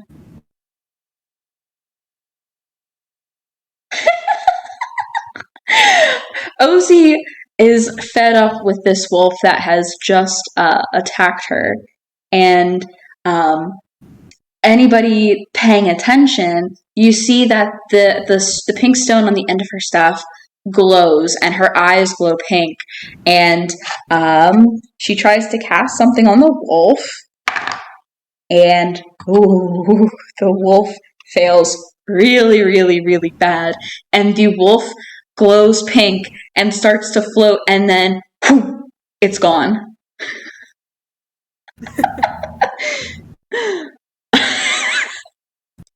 He goes, what? I'm just gonna mark it as oh come on, please. This. I'm just gonna mark it with a pink dot. It was bubble gum. There's like a faint like popping noise as it like disappears. But it is no longer there for the sake of mechanics here. And that's her turn. She's just going to do that, and that's going to be the whole thing. Now it's the wolves' go. The one wolf. They have to all make wisdom saving throws. Yeah. So I just want to see. No, I guess it's not technically in the area anymore because it's not there. So Not there, yeah. wisdom saves for 6 wolves now. That is a 6. 1 fail. That is a 13. That is a fail. That is another 13. That's another fail. That is a 17. That's 1 success. So 3, 1. That is a 17. That is a success. That is an 8. That's a fail. And that's all of them. Okay, so roll some damage, please, for your spirit guardians. Whoa! And this time the Gorons are gonna go Flameo! So, as they do that, this wolf and the 3 that are near Natara crumple instantly.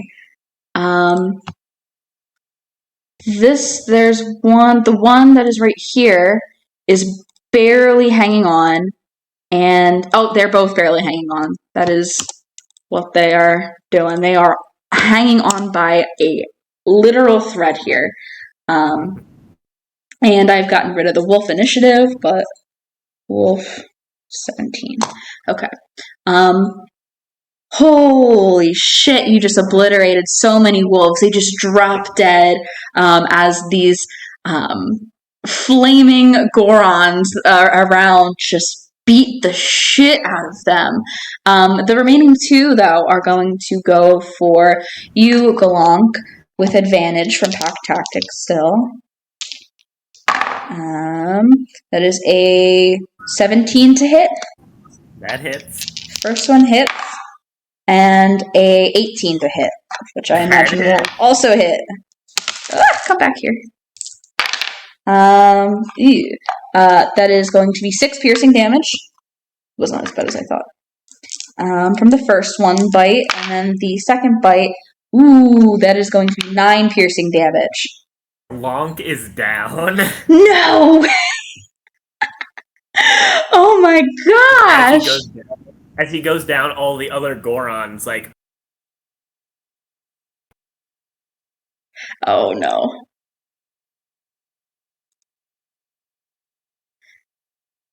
Once, and then do the silly, like... 1/5 bow that Galonk does as they disappear. Oh my goodness. So, oh come on, I just marked it and it went away. Okay, so Galonk, you are down. 2 wolves remain visible. Natara, it is your turn. You are prone right now. What would you like to do? You can stand up. Presumably get back up. You use half your movement to stand back up. Okay. If you scroll up, at speed is your movement. She's got 2. I assume the 30 is her walking and 40 is swimming. Correct. So you have 30 feet of walking. You use half of it to get up, so you have 15 left, and a square is 5. Okay. Send you cure wounds. Yes, I think you have to. If you go to spells, you'll see we can read it. I believe it is. If you hit the eye there, or the eye there, yeah. So you do have to move next to me because the range is touch. But yes. Well, I'm going to move next to Galunk.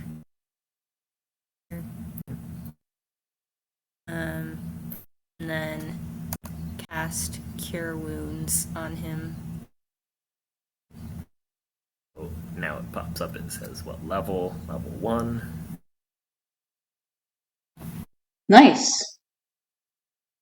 So you deal. What does it look like when Natara heals Galonk here? No, I'm a little shaken by the fact that I went down and then he went down. So I kind of just like run over and like my hands on him and just kind of like will him to be okay. And you see that he awakens. This is the total number of spells you can cast at this level. It's good to keep because how many. So Natara, is there anything else you would like to do with your turn here? Cure Wounds was an action, so you should be able to attack with the bonus action. No, she has to use her action Use to the attack action. Yes. Okay. So then, I don't think. Then I can't do anything. Okay. Okay. So, Glonk, you're back up. Let me take the thing off of you. I am back up. Very cool. Then I am going to attack the wolf to the south. Go for it. With my hammer. Oh, absolutely that hits. Oh my goodness. Damage. I just got a comment from Homiak in the chat that says you made 10 wolves. Of course the PCs are dropping like flies, he says. And what does it look like as you kill this wolf with your hammer? So, I am a 1.5 ton rock man. The wolf, gets a little bit crushed into the ground. Oh, gosh. And it lets out a little yelp as it does. Anything else from you, Galonk?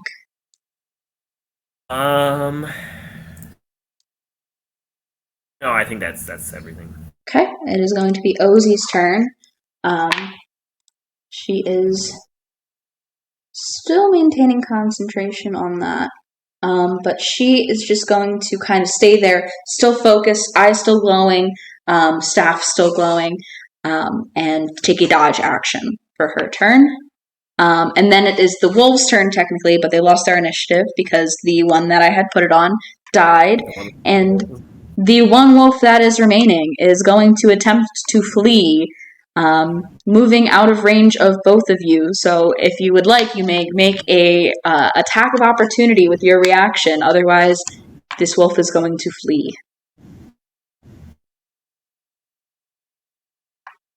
I'll do it. I'll do Go ahead. You can do 2 if you want. It's 14 to hit. That hits. That hits. And you catch this wolf right before it gets away, smashing it into the ground, as you did with the one prior, as it tried to get away from you, but was unable. And since Ozzy will be able to maintain concentration there, that will end combat. Good job, you guys survived! Yay! I only almost killed you both. Music. I can bring the music back.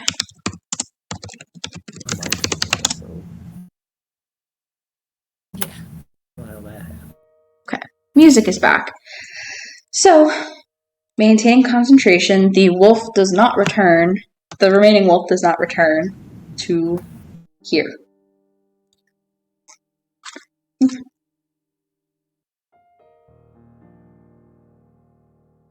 Okay. You guys have successfully cleared the wolves for the night.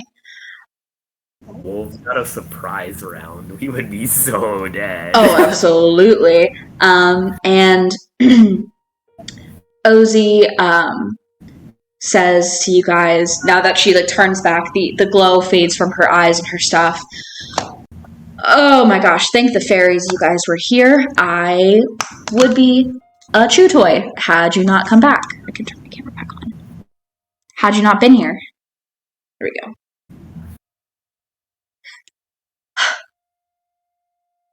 Oh, had you not said about them wolves earlier in the night, I don't know if I would have been on alert as much as I was. Well, I just know that there's so many of them in Akala that I was terrified to sleep at all tonight, lest I wake up in the jaws of one. But you, Rockman, you've got some fancy magic powers there. Oh, well, thanks. Up on the mountain in Goron City, that's where I'm from. You see, I'm one of the two clerics. Me and my mentor Torgo. We handle the spiritual sort of things for the Gorons, and we really were blessed by the goddess Din. She was the one who gave us this here land. I don't think she's a fairy, right? No. I don't know of a fairy named Din. I mean, no offense if you're one of them fairy peoples. I mean, I don't know much about them, but there ain't no way they're as powerful as the good goddess. I mean, I'd argue defensively, but I know you're right. They're not.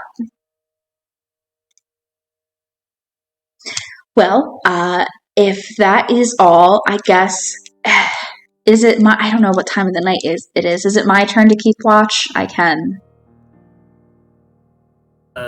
Well, I think I had a little bit more time to keep watch, but if you want to rest your eyes for a little bit longer, then I think that'd be fine. But if you want to start now and wake one of us up early, I think that'd be fine too. Well, I mean, I'm already awake from these wolves, so I'll just wake one of you up later on, closer to morning. And so you guys are able to settle back in. Do you guys actually sleep looking at Natara? Yeah. Okay. Yes, after that you guys get some good rest. The morning kind of comes and Ozzy tries to stir you, Galunk. Does like shoving you wake you, or do you sleep through that? How hard does she shove me? I mean, she's like a 20-something girl, so as strong as one of us could.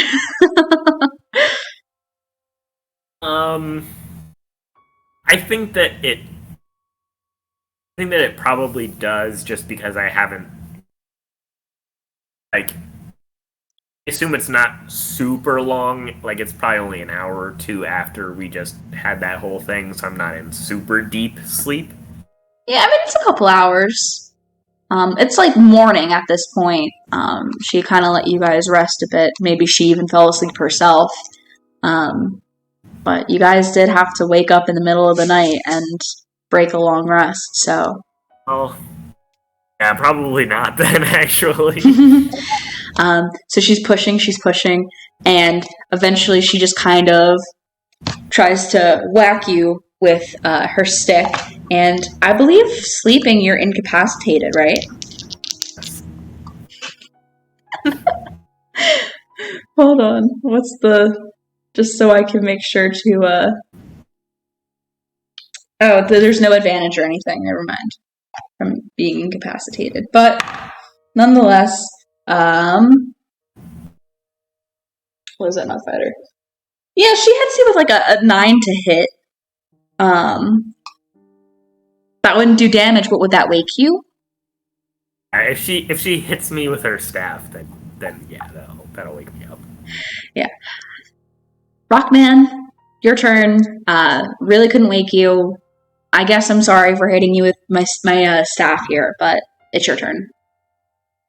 Oh, no. You know what they say about us Gorons. Work hard, play hard, sleep hard.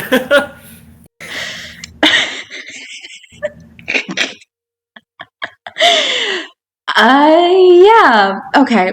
I'm going back to sleep. And so she does, and the rest of the morning passes, like where you guys need to rest, passes by uneventfully, and you are able to get up with the morning later on, having gained the benefits of a long rest. So you may all take that then, restore HP and spell slots and stuff. But meanwhile, Ozzy, who gets up, gets the fire going for the morning, to like cook, presumably, sitting there. So where are you two headed?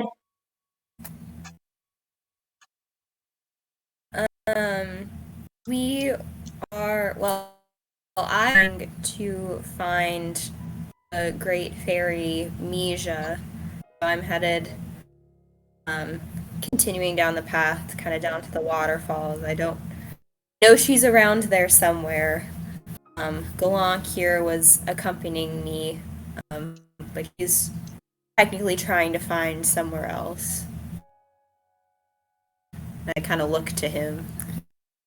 Oh, yeah. Well, you see, you might say that I'm hopefully lost. And I mean, not hopefully lost in the sense that I hope that I am lost, more in the sense that I am lost, but I have hope. All right, okay. I see. But Fish Lady, okay. You're trying to find a great fairy. And you're right, there is one near there. I've never been there myself, but I know a bit about the great fairies. Do you have rupees as an offering for when you go, or are you like actually prepared to meet a great fairy? Is what I'm asking. Why? Did that come through? Yeah. I just have no idea I don't know what I have. Well, I mean, if you don't have rupees, they're probably not even going to talk to you, quite honestly. I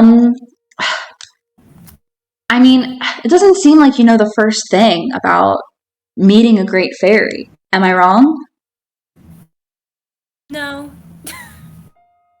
Well, lucky for you, I am it's not where I need to go, but that is an errand I had to do. I have to do for a friend, is meeting Mija.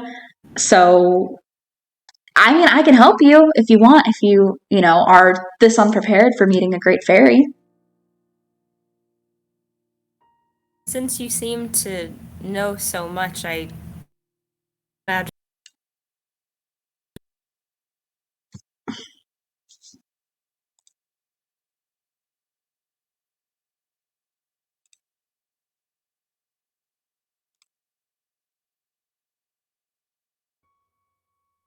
Sorry about that. You were saying? It basically was like, yeah, if she can help, that would be nice. Yeah, I guess I can. No problem.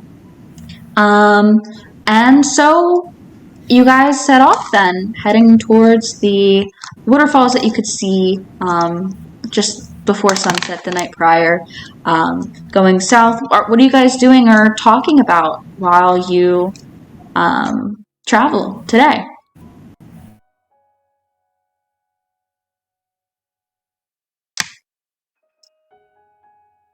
I might try and ask Ozzy more about her connection with the Great Fairies, like how she knows so much about them. Oh, well, I don't know. I'm just kind of a friend of them. There's one that's very attuned to nature that I am good friends with, and she kind of gives me some magic, makes my little rock here magic and stuff. And yeah, pretty simple. It's very cool. And she asks you guys more questions about where you're coming from. Now that she knows kind of where you're going, learning about Lurlin City. About Lurlin City, she probably would say, I don't really think there's many, if any, great fairies by there. Yeah, not really. So I've never really been down there. And about Goron City, I mean, my great fairy is kind of not in Eldon, but around it. So I'm a little bit familiar with the Eldon area. What's your favorite place? Of like within Eldon, Yeah. probably the exit. Well, the natural beauty of that portion is great. I mean, it was given to us by the goddess, and she does Right, great work. right. Yeah. So the morning passes, and finally you arrive at this kind of lake that is formed from these waterfalls that fall from that cliffside, which has only gotten, from your perspective, taller, but in actuality, it's all the same elevation at the top, just about. You guys have just been going down a slope here. And the water falls from at least 200 feet above, and it flows into this lake, which branches off into these like small little rivers and streams, and then drops off again into the valley that is to your left. There are bridges that cross these streams that are part of this lake area. And as you kind of exit the rocky terrain and get into this more luscious, grassy area, the foliage is vibrant with these warm autumn colors of yellows, oranges, and reds. In addition, with a couple like light green, dark green bits of foliage and trees around also. But you come up to these rivers. Anything you want to do, especially you, Natara. Now you're finally by water. I will probably jump into a river, kind of out there for a second, and then also kind of see if I can tell if there are any fish around. Yeah, absolutely. You jump right in, and immediately you are aware that this clearly is not a fishing spot like Lorlin is, because fish, mighty carp and armored carp, just kind of come right up to you and swim around as they kind of swim against the current, but then come back and go down to the bottom to nibble at some worms and such, and back up and around. They kind of swim around you. Clearly, this is not a place that Zora typically go because they are friendly to you. Probably try and catch one. Yeah, honestly, no check required. You're able to catch one with ease. Which one are you going for, a mighty or an armored carp? The mighty is like a yellow with white and browns, and then the armored is more like bluish tones. I'll go for the mighty. Yeah, with ease you catch one, but then doing so, most of the other fish kind of recognize the danger and try to avoid you going forward. But you have this are you gonna just eat it or take it with you?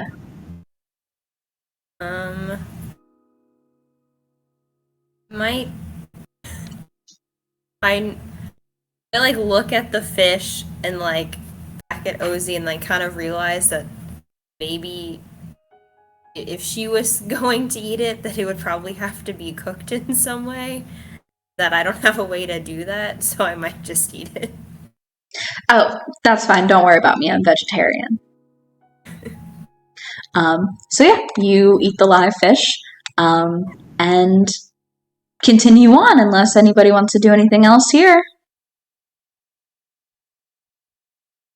So you press on, and it gets to be the later part of the afternoon, and Ozzy kind of says, we have to be getting close. I mean, it's got to be around here, right? I can't imagine it be anywhere else in Akala, that is. What would you guys like to do?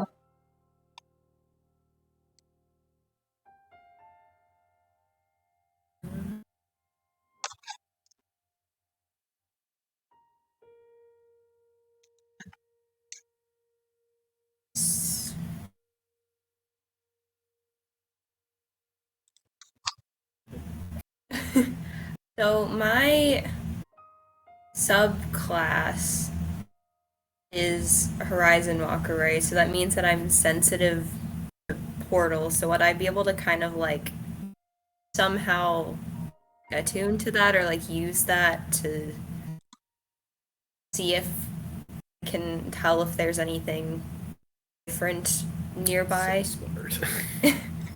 Yeah, so what is like the range and specifics of that ability? Let's find it. Assume it's in here.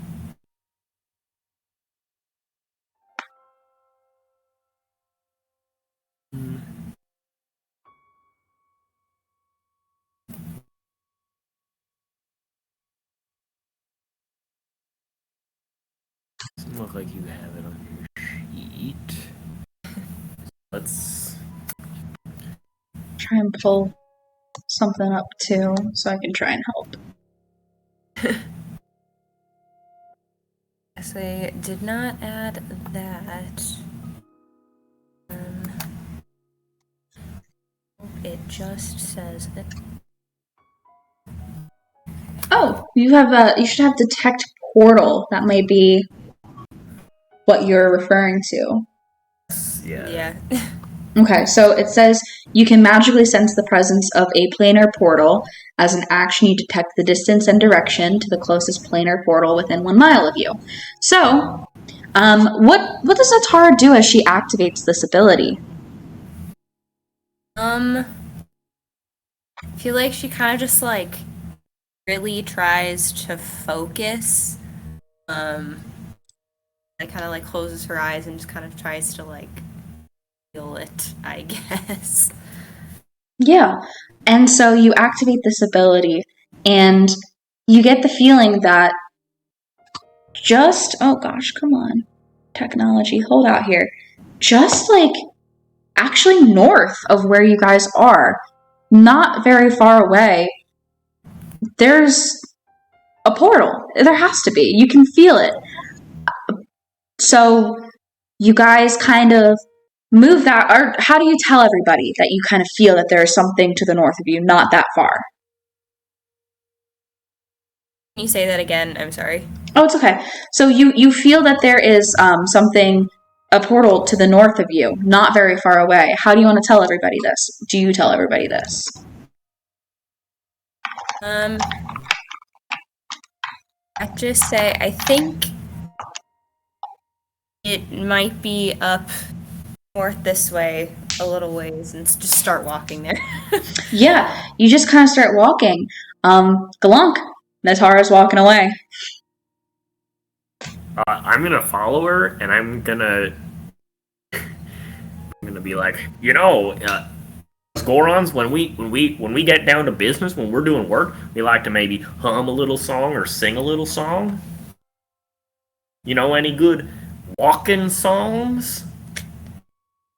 Unfortunately, no. I don't do much walking. I guess I'll hum a little tune. I hum an incredibly disjointed melody. Can you give us a sample? Okay. So it's like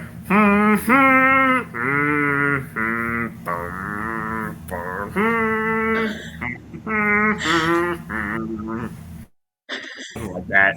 Like it's just random grunting noises essentially. Oh, I love it. So you start making your way. Ozzy behind. Hey, wait up for me. Kind of jogs to catch up, and the three of you begin walking north off the path. And you kind of eventually get to this precipice.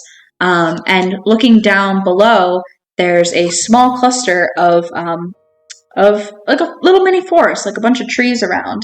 And there's really nothing else much in this area. It's probably about like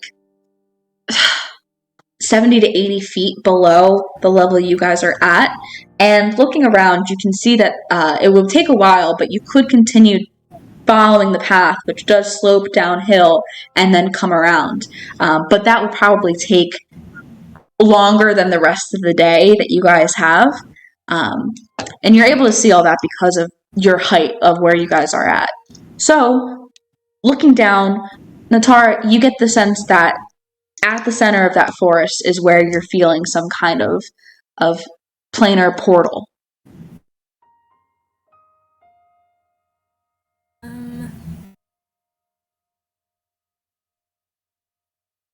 kind of turn to the group and be like, I think that's where it is. It has to be. It's kind of, and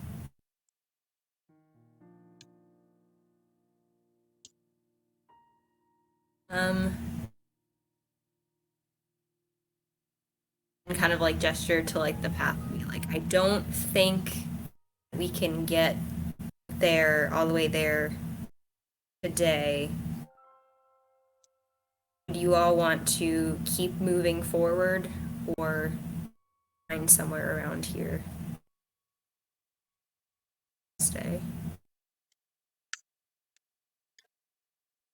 Ozzy asks, well, is there a way we can get right down there from where we are?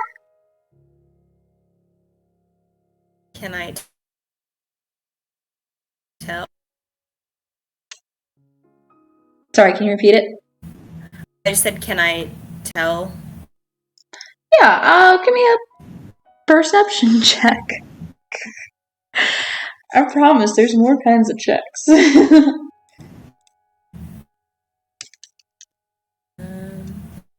I want to go back to that. Yeah.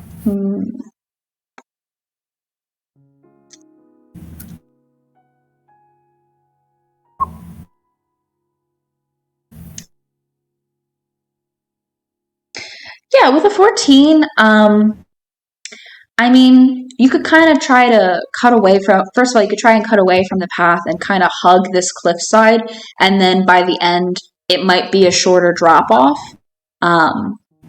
But other than that, maybe if you had some kind of rope that was long enough, you could descend.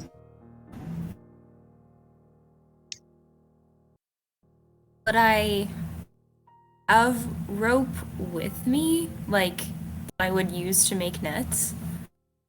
Yeah, honestly, Or, like, for you, yeah, you know what? So I would say you would have the standard 50 feet of rope that would be like climbing rope, but I think Natara would also have probably another like 50 feet of rope specific for making nets that probably wouldn't hold up the same as climbing rope, but you would have that, I would say. Okay. I might look at Galonk and be like, there's no way this rope is holding him. And then,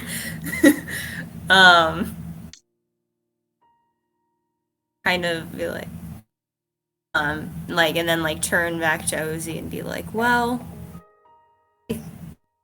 we could probably get down there with some rope. I definitely have some on me. You and I might be able to, but I don't know that Galank could. So if we want to stay together, it might be best to just go there tomorrow. And Ozzy will agree. Yeah, whatever you want to do. I don't have a way, so. But you guys can press on a little further, maybe down the path specifically, in order to, just get further through the rest of the evening. Pull aside to camp, and once again take watches. What are you guys? Are you guys talking? What are you guys doing during your rest for the night?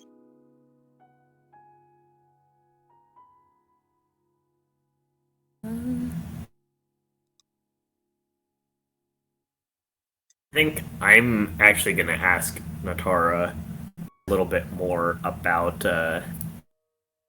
Orlin City, because as I mentioned, I don't even know where that is, so must be nowhere near the mountain, so like, what's it like? It's quite far away. It's it's in the south. It's actually pretty cool because it's on the coast. And so there are Zora there, but there are also like aliens and other people, and we can all kind of live in the same place. So Goron City is pretty much just Gorons, but we have almost everybody living there. So it is quite the mix of people. I'm really excited about the idea of the coast. Because I'm like, oh, see, I think I know what that is. We kind of got something like that, but we only got lava up on the mountain. It's probably not quite the same, but man, I'd like to see something like that one day.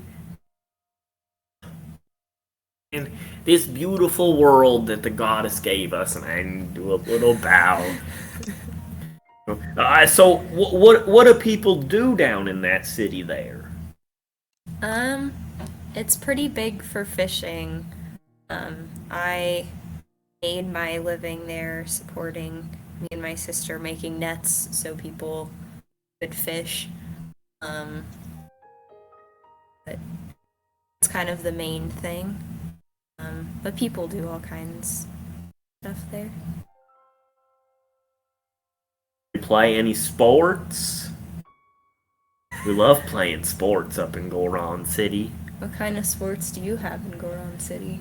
Oh, we do lots of things. Climbing and throwing rocks, or digging through the rocks, or running. Just love our sports.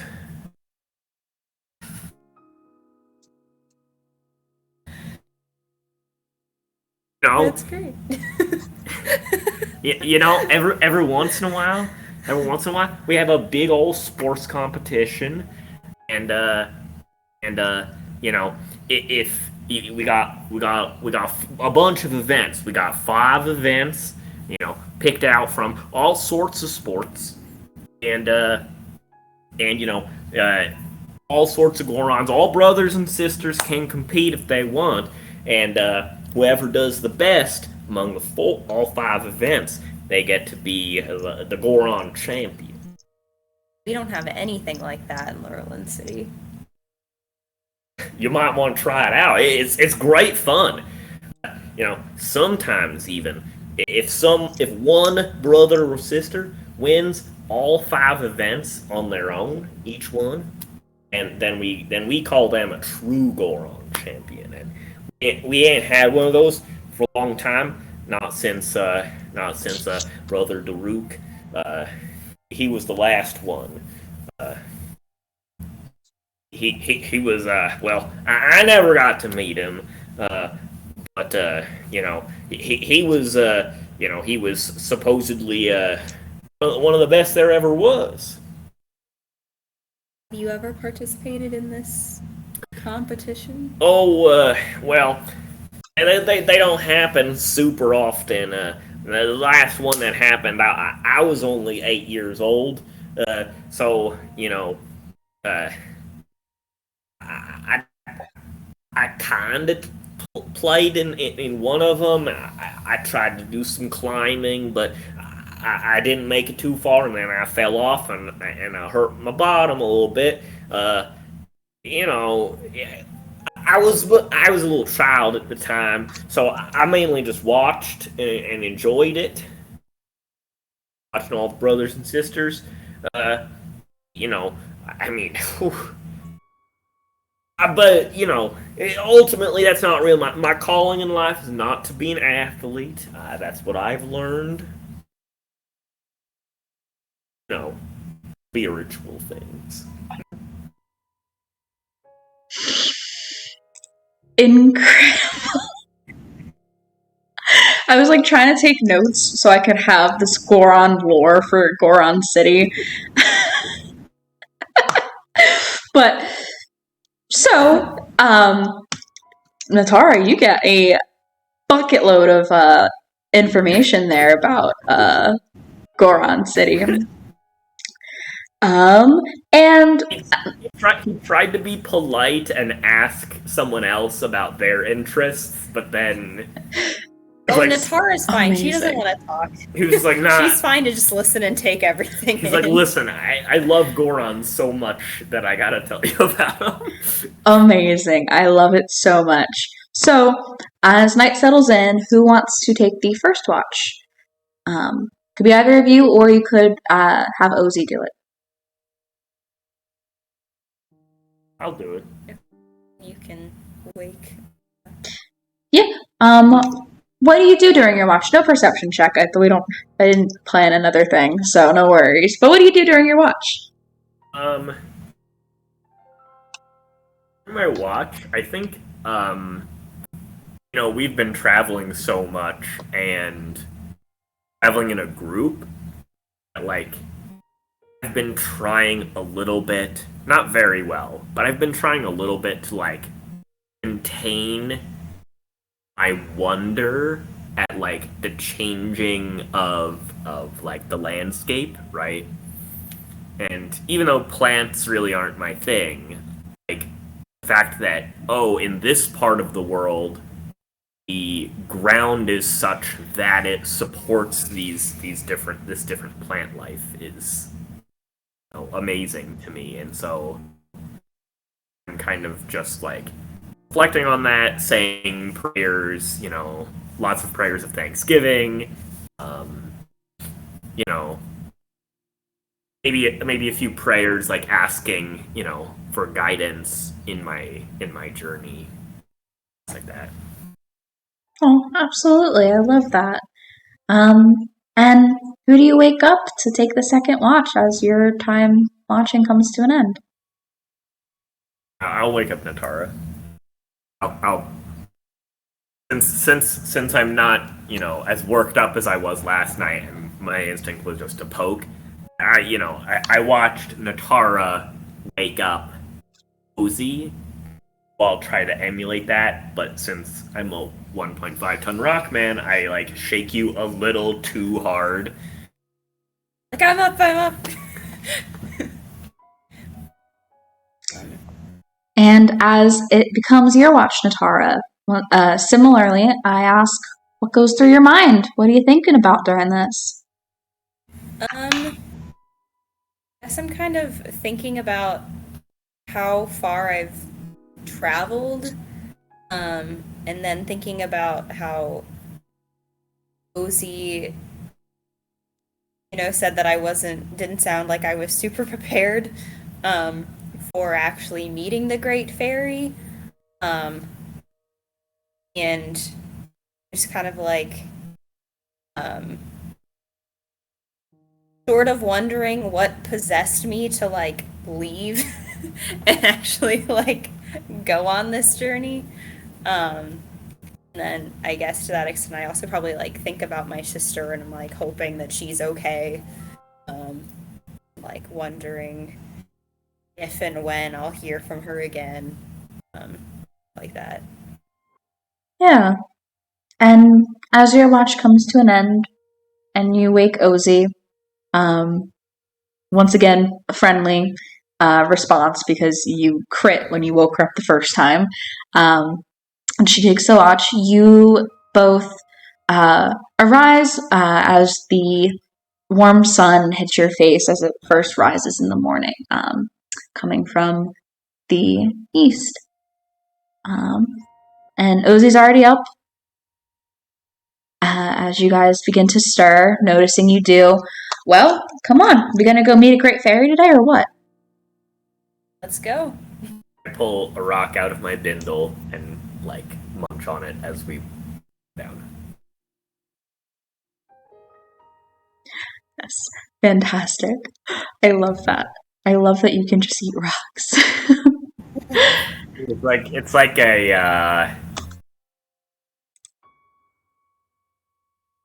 I can't think of a human food right now that is at all comparable to what is happening, but There's really. Oh yeah. Eat sand, yeah. It wouldn't taste very good. But, yeah. Good. So, you guys kind of round the corner.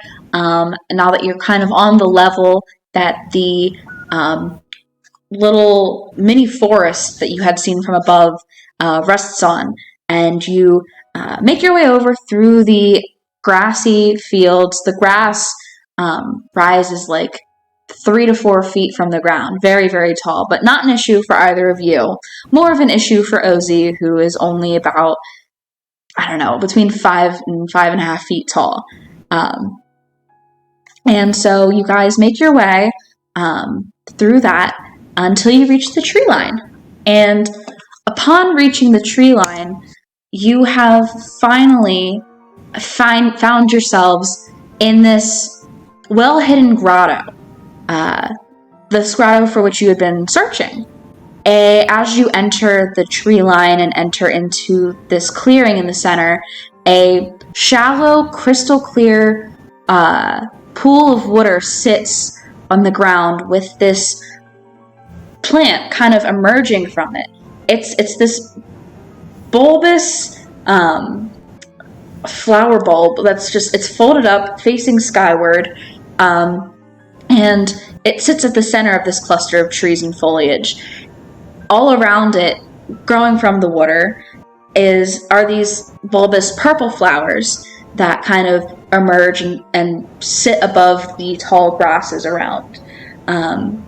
As you guys kind of move about in this little grove here, on the opposite side, you see these vibrant, multicolored toadstools that form almost a natural staircase that stretch up to the bulb. Ozzy turns to you as you guys enter here. Well, this is definitely a place where a great fairy is, but looks like you're gonna need an offering here. Did you guys bring rupees? I pull off my bindle and just look at my bag full of rocks. And I'd say, Natara, we didn't discuss it prior, but you had a pretty successful business that you walked away from. You probably have a good amount of rupees. You probably have at least 100 to 150 of them. So just roll 5d10 for me really quick, so we'll add that to 100 and see how much you have. Arm.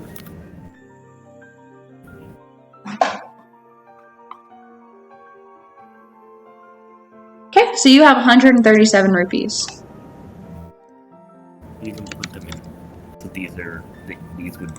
parcel. But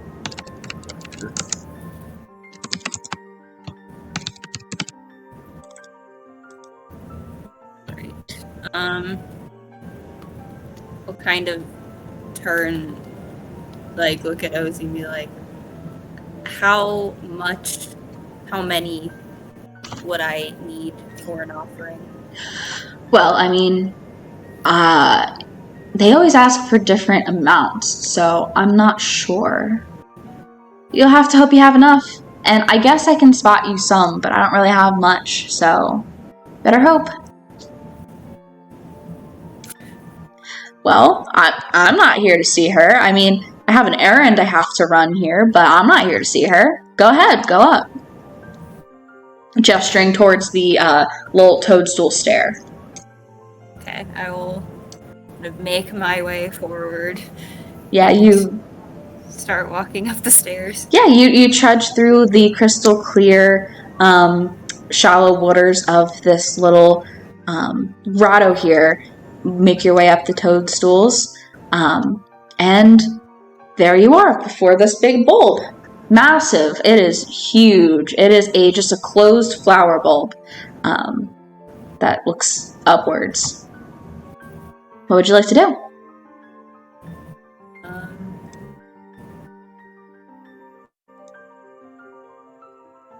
Yeah, I don't know what you do. What would you like to do? Whatever you want.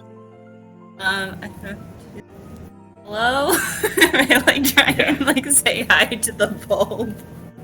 Yeah. And see if anything happens.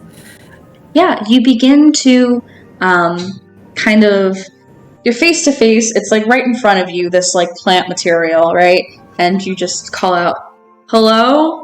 And echoing from within, as if it's distant but in a chamber, you hear this soft moan that calls out, who's there? Tara? I don't know a Natara. I don't suppose you would. Why have you come here? I'm looking for Mija, the Great Fairy. Well, that would be me, but unfortunately, the bulb has closed up, and I'm not strong enough to open it again. Have you brought any rupees? I do have some, yes. Well, let me see. My bulb has only been closed for about a month now, so probably about 100 rupees, if you could spare it.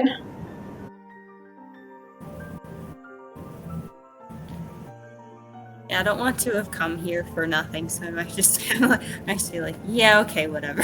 So this well-accessorized giant hand emerges it extends from between two of the petals right before you. It has this orange and blue manicure, and says, well, go on. Take out the rupees and give it to the hand. I don't feel I didn't feel like bargaining with a great fairy. Yeah, absolutely. She wants.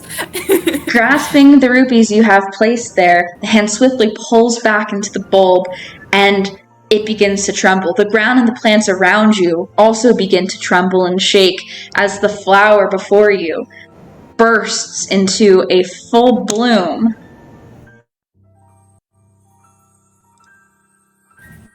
As a gigantic woman, arms stretched above her head, emerges from a pool at the flower's base. Shimmery... Oh no, is that going to loop? Don't do that.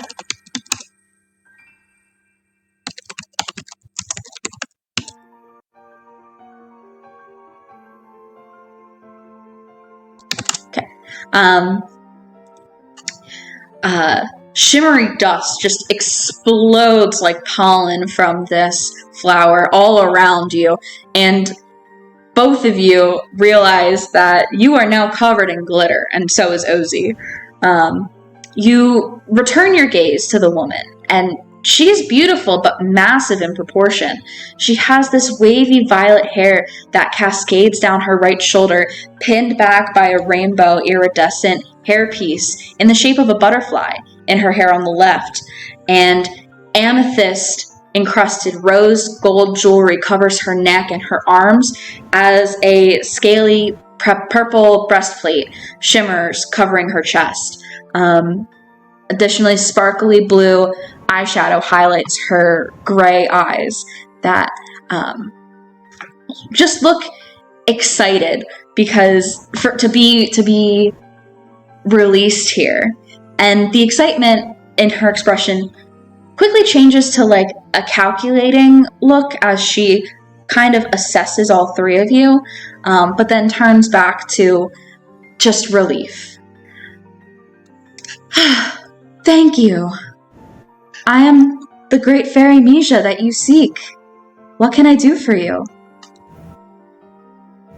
Well, I understand that you are the protection fairy, and that is something that's important to me. I have a little sister, and I'm incredibly protective of her, and I don't know, I tend to feel it's just an urge to protect anybody, essentially. And so I wanted to seek you out as a fairy that was, you know, in line with something that is so important to me, and see if there was any wisdom or anything you had to offer. Oh, darling. She kind of like, with her giant hand, caresses down, like, it would be like a cheek caress, but it's just down your whole body because her hand's about the size of you. And she kind of like puts her hand under her chin. I see, I understand. We are almost one and the same in that aspect. I, too, wish to protect my sisters. I have many. You know what? I will grant you this boon that you seek. I will. That is such a beautiful story, and it's so touching, and it hits home. And as this great fairy Mija kind of goes on,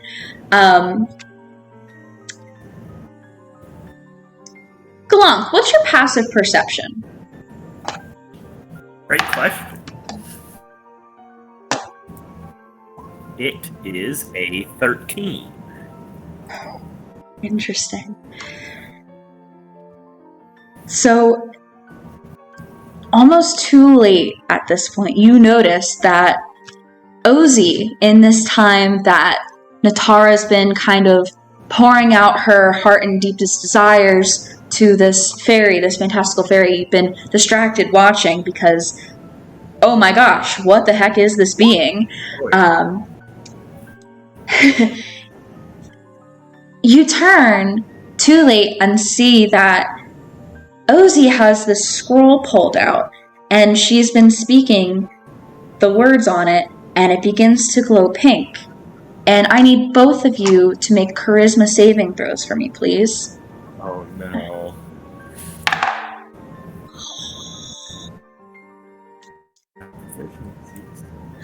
I am going to fail this. And so, this shimmering, pink magic like wraps around you both all of a sudden, and you see as it also wraps around the great fairy right before you, as Ozzy finishes the whatever was on this scroll and closes it, and poof, it disappears in a puff of pink smoke. And all three of you are under the effects of hold person and cannot move, as Ozzy walks up the toadstool behind you, Natara, pushes past you, and climbs up the arm with, let's see, how easy does she do this? Oh, very easy. That was a natural 17 on the die. She scales up this great fairy, plucks the hairpin from behind her ear and looking at all of you and blowing a kiss at the Great Fairy, she disappears and is presumably gone. So, what is the specific effects of Whole Person? I believe you're able to make more saving throws. So go ahead and give me another round of charisma saves to try and break free from this, as you guys are both restrained. Great Fairy is still restrained for this turn here. I credit on my second. Okay, they're not coming through. So you break free. Natara, what did you roll? 12. That does not succeed. So, Galunk, you break free of this enchantment. What do you do immediately?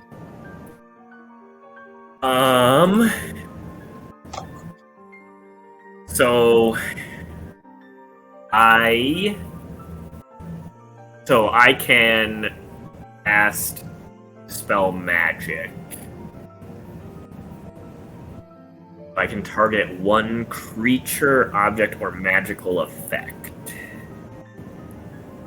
So I would have to pick one of the two of them. Correct.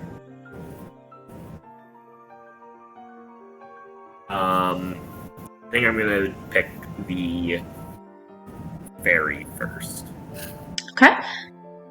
Is it a third level spell or less? It's right. What if it's upcast? Then I'd have to roll. Okay, you're gonna have to roll because it was upcast to level 4 to get all three of you. So I need a DC 14 Wisdom check.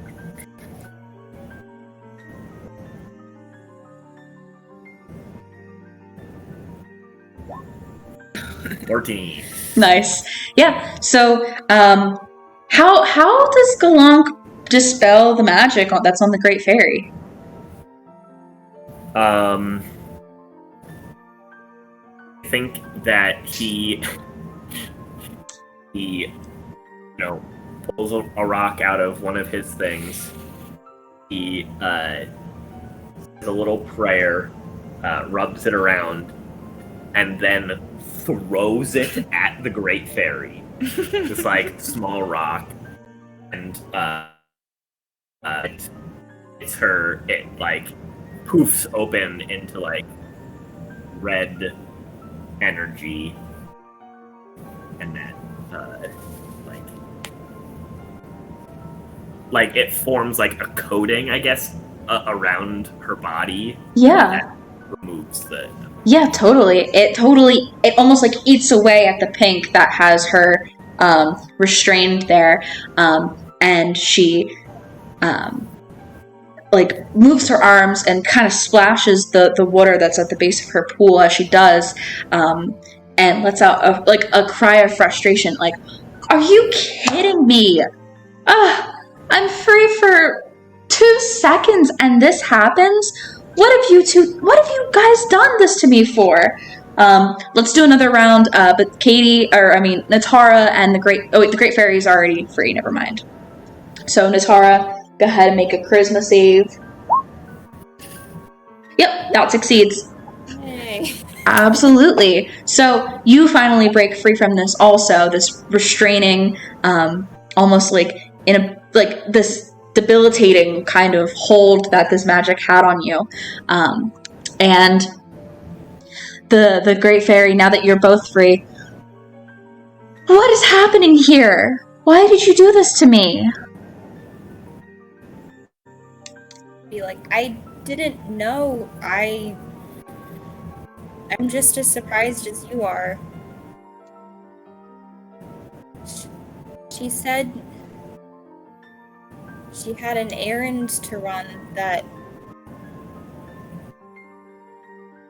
involved you, but I didn't think it would be anything like that.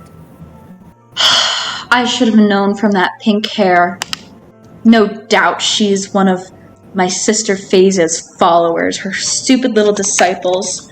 Oh, goodness. Okay. I really want that hairpin back, though. It's so pretty. Some of my sisters have the same one as me.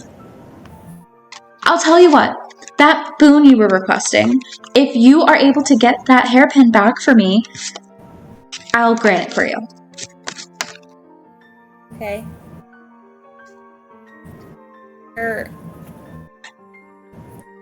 She follows your sister and goes back. Like, where is your sister?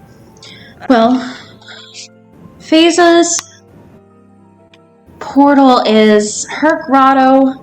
Shoot, I don't know. It's too far from here. There's no way she'd be going back. She would be putting it somewhere out of the reach of all of us, because I could simply get it from Phasa's portal if I really wanted to. So, who knows where she's going? She probably is taken off somewhere. Ugh. This is ridiculous.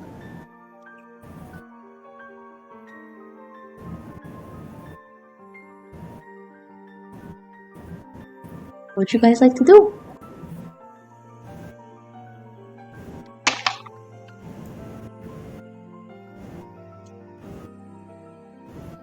Can you hear me still? Yeah.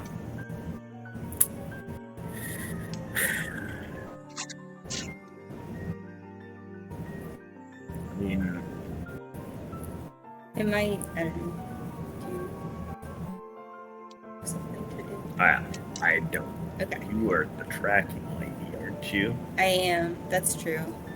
Well, I might apologize to Mija again for what has happened. And then kind of, I guess, go to where Ozzy last was, and I don't know, see if I can get any information from that. Yeah, and so this will kick off the finale of our, not the ending, we're not ending right now, but the finale thing for our session here, which will be a little skill challenge. So, Ozzy has kind of tricked you guys a little bit. Didn't do anything harmful, just took something from this fairy. You're right, she said she had an errand to do, and oh gosh, you're right, she said she had an errand to do, and do it, I guess she did.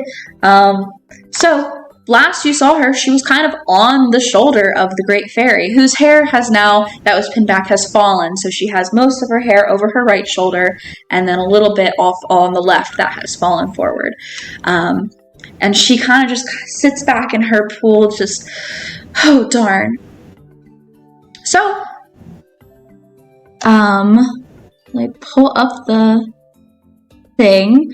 So, the ground rules from last time that I ran a little skill challenge thing.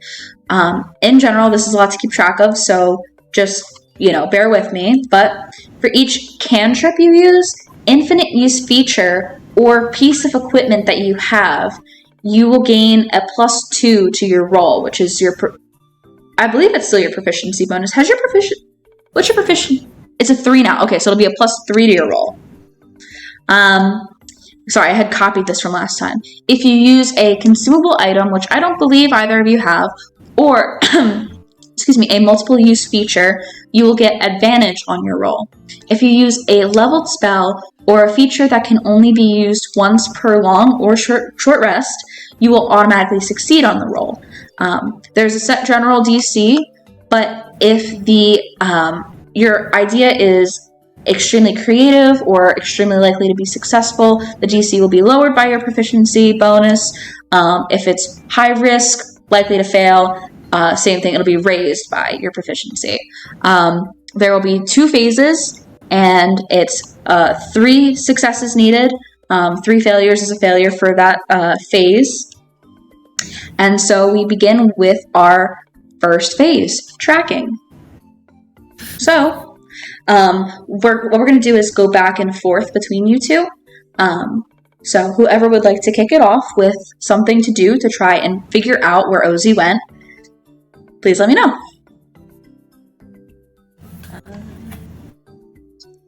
I am the tracker person. I don't know there's like What anything spells do you have? that I have or if it's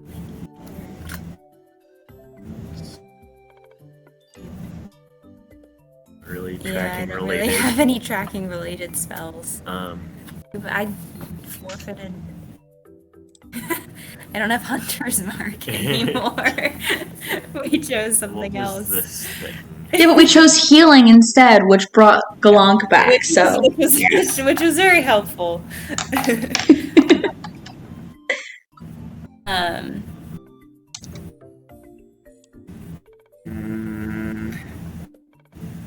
Don't think she would count as any of those. I'm also not in my favorite. Oh wait, never mind.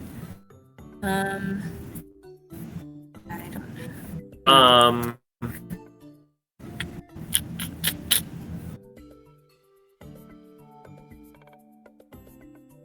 A ranger. I have a surprisingly.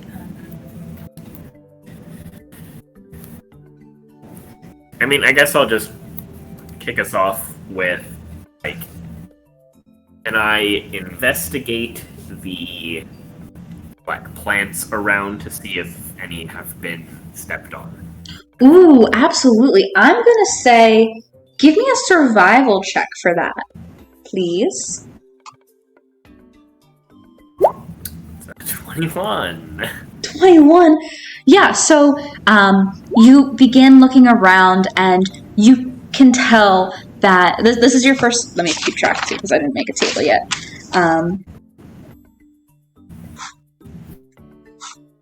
Okay. For success? Okay. Yeah, you begin looking around and you can tell that. Actually, I'll give you this. From what you can tell looking around the plants around where she was last seen, there's definitely some kind of tracks you can put together here. So you can infer that she maybe didn't necessarily do anything in the realm of teleporting, especially because you kind of have some arcane, divine senses here. You can tell that it wasn't a teleporting thing that she did to get away here. She probably turned invisible, if that's even possible. That's what you can kind of gain from noticing that there are new tracks around. That's your first success. Natara, what would you like to do? Yeah, do you tell me? Yeah, definitely. Yeah, everything that I say here is like, because you guys are collaborating right now to try and succeed here. So everything I say, you both know. So, I know that in combat, like with my feet in combat, like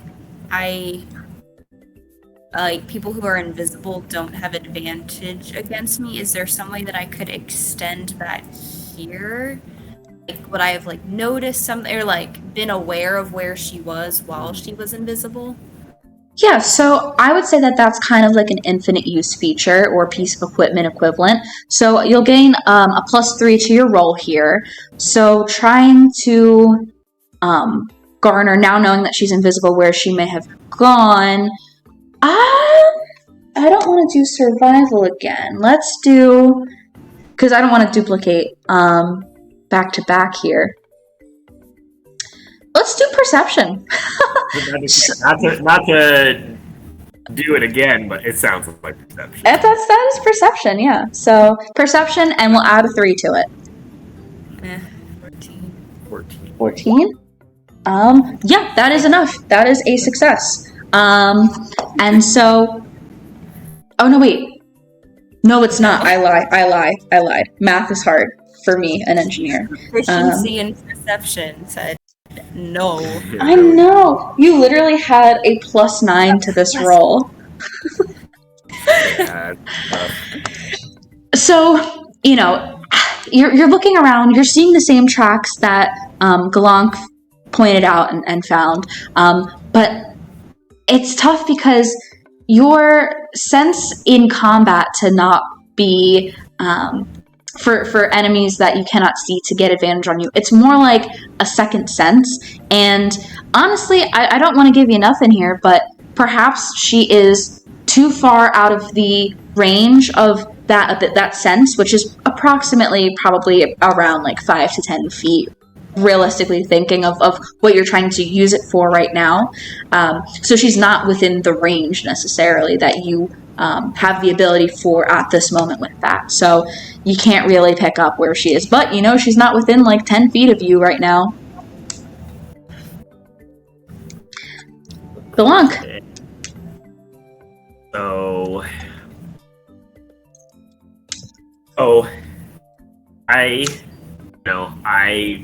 as we were coming down, I think we can reasonably say as we were coming down, I paid attention to the natural formation of the land. Right? Yeah. So,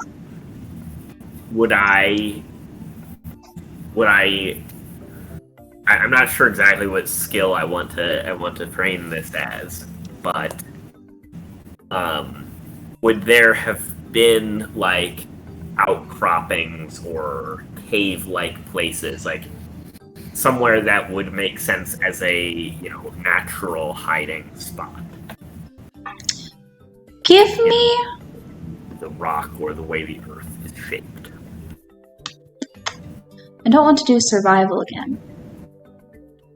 So, I will call it a nature check, in the sense that you are trying to, given the natural landscape, garner what might provide good shelter. Yeah, I was thinking nature or history, which is the same modifier for me, so... Yeah. I'll do nature. Nat 20! We're gonna get through the tracking thing because you got us through it. I'm like, fourth Nat 20. And that's 2 successes. Yo! So, get through this and I'm gonna have done nothing to help. Is so silly. You guys head off from the way you came, because there's really nowhere else to go, given the area you're around. Like, the south is tall cliffs. To the northwest, way below you, there's a precipice and a big expansive lake. And so you begin to wander towards the way you would come from, and you see that there is a expansive hill that sprawls towards the sea that goes northeast. And in these fields have very tall grass, perhaps even taller than the grass you're in right now, just from the exposure that it probably has, being so open to the sun.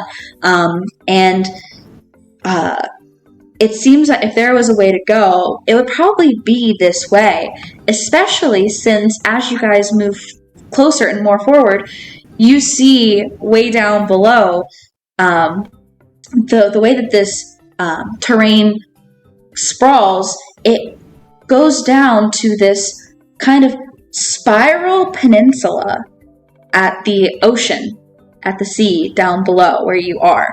And it seems like, again, with the natural 20 here, you're thinking, if this girl is this kind of trickster here, what better place to go than to the naturally occurring silly thing that exists in this terrain?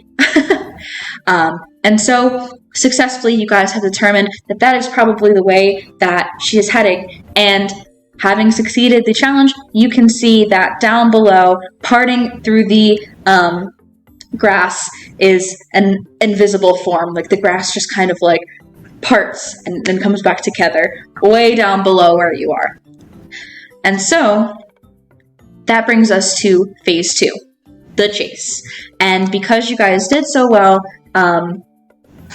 as described, she's far away, but she's technically closer than she would have been had you had 2 failures, or worse, failed overall. So you are free to begin pursuit here. And I honestly imagine that you're probably rolling, right? Galunk? Yeah, I'm to try and keep pace with Natara, who technically has a higher walking speed than you. So you guys are dashing down this hill to try and catch up. And catch up you kind of do. You guys aren't very far behind her. So, as you arrive, as you get closer to where the grass was, the illusion that she had on herself, the invisibility, fades. And so that long pink hair that is just kind of like, my God, Oregano, are you okay? She just like slammed into something. Anyway, that pink hair just kind of like blows in the breeze as she's not running, she's skipping. For the sake of it, you know? So you guys reached like the base of the peninsula, and she is in pursuit going around the spiral. What would you like to do for your first thing? I believe, Natara, you're kicking it off now. Yes, I really want to just like throw a net at her, but I also just remembered that I have Pass Without Trace, which might be helpful if we're trying to like sneak up on her maybe. Oh, yeah, that definitely would be. So that is do you have it as a leveled spell, or do you have it as a ability that you can use? Actually, either way, it's the same. It's an automatic success. It's a leveled spell. Yeah, that is an automatic success if you burn that. So mark that off your spell slot there. And you guys are now able to... You get the sense that she hasn't seen that you guys have found her yet. She probably just dropped the invisibility because she thought she was getting away. So you have that upper hand now of being invisible. So that is your first success. Galunk, what would you like to do? So, as Jenna mentioned, I don't know if Natara has ever seen this, so I will describe it, that do find out what happens if Galunk bows farther than at a 10-degree angle. Rather than just falling on the ground, he actually essentially curls up into a now round boulder, as opposed to the lumpy, like, potato-shaped boulder that Gorons are. And so now he's, like, perfectly round and is able to just roll. He's doing somersaults? ? That's when you roll ish. Yeah. So I was thinking that, I'm rolling, and as I described, Gorons are big about athletic competitions. So sort of like, instead of like racing cars, they, have races where they roll. And one of the things in like car races is like,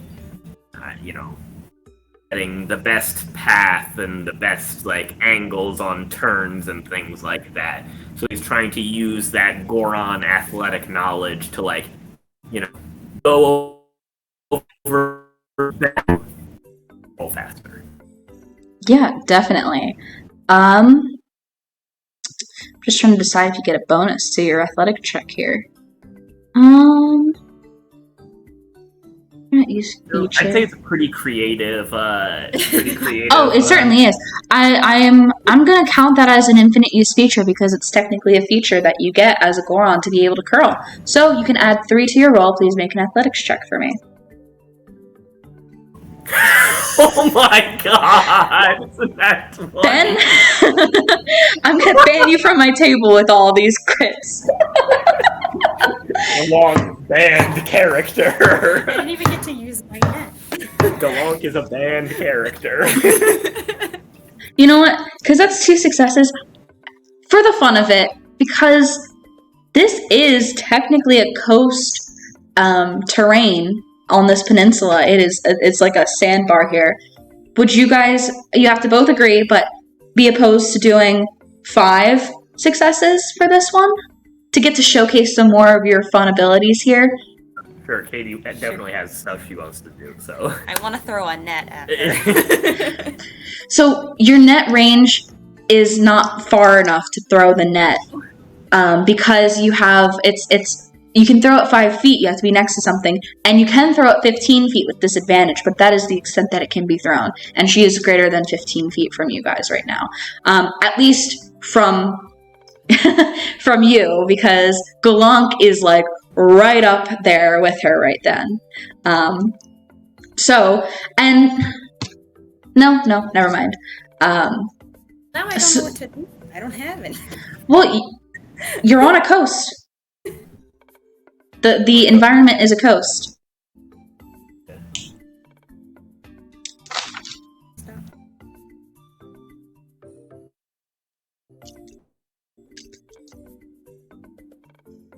I can't hear you if you're speaking. Okay.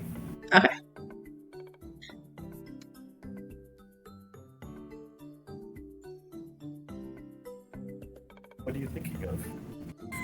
No. Just talk through it. Whatever you want to do. Okay, what does Natara, like, okay, Natara sees that it is not, feasibly possible to throw a net right now. What does she want? What do you want to do? Just anything you want to do to try to catch up to this hairpiece thief. So, are we close enough to the water that I could kind of swim around and cut her off where she's trying to go, or something somehow get kind of in front of her? Yeah, if you swim on the inner part of the spiral, you totally could. And I'd say that it would be a acrobatics check, because these waters, they're parts of them are shallow, and there's some big rocks and coral reefs and such, so you'd have to be a bit dexterous in going about it. But I'd say that once again, your movement and your ability to swim in water is a feature. It's an infinite use feature, so we'll add a +3 to the check here, and you are good to make a acrobatics check for me, please. Another 14. Dang. A 14 doesn't do it, unfortunately.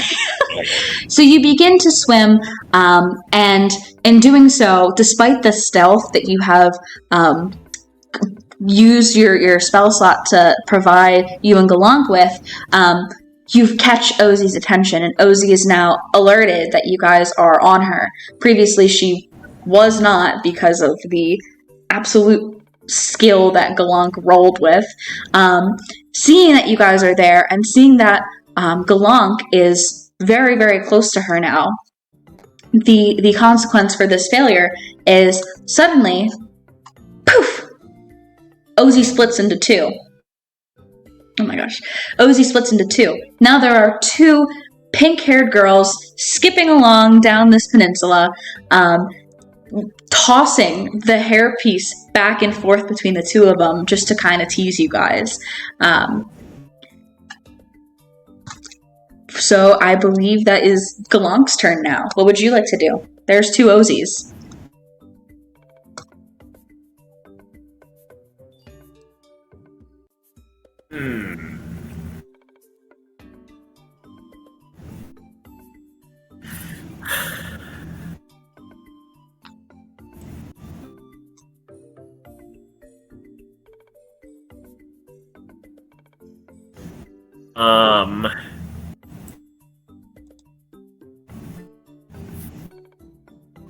Oh, I did not mean to do that.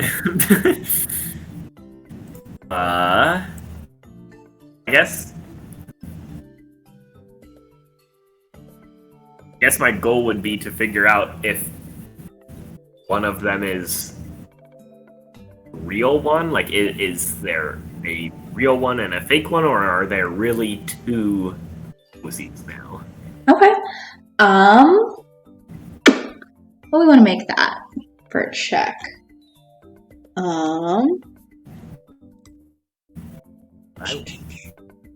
Let me think. What do we want to do for this? Let's call it...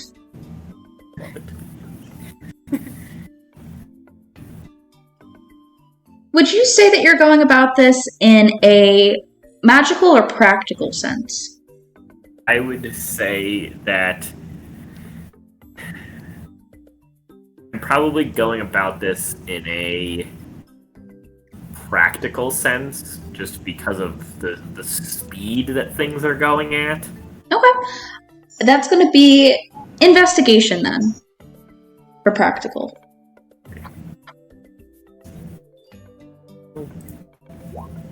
Ooh. I should have just kept the 3 successes. Hey, look, it ends up interesting either way. So it's a choose your own adventure, guys. So you have to uncurl in order to look because you are blinded while you're curled. So you uncurl and keep jogging to try and keep up with the 2 skipping Ozies. And, you know, it's weird because if one of them was an illusion, how could it be throwing it back and forth? Maybe she's had a twin this whole time and has just been switching in and out. Perhaps. But maybe, I don't know. If it is an illusion, it's almost impossible for you to tell between one or the other. Oh, can I hear you still? Just say something. Oh, no, I can't.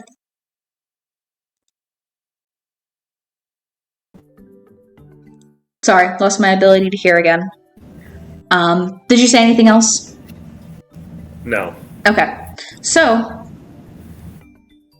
as the consequence for this, as you kind of slow down to do that, the 2 Ozies look back at you while skipping, and almost like a mirrored thing, both of them extend their one hand, and a gust of wind is propelled from them. I need a strength saving throw from you, Galunk. It's a 10.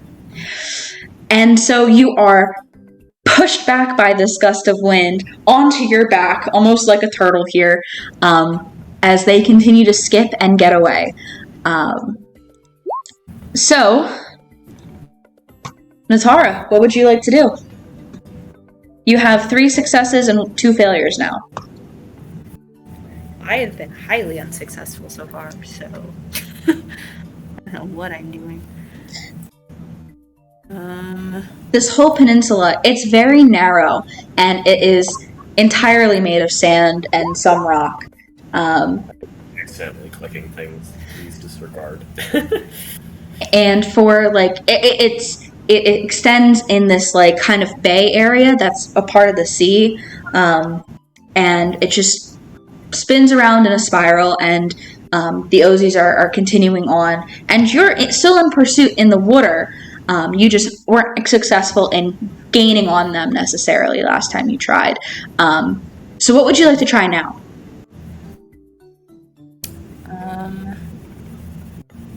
I have no idea what else I can do.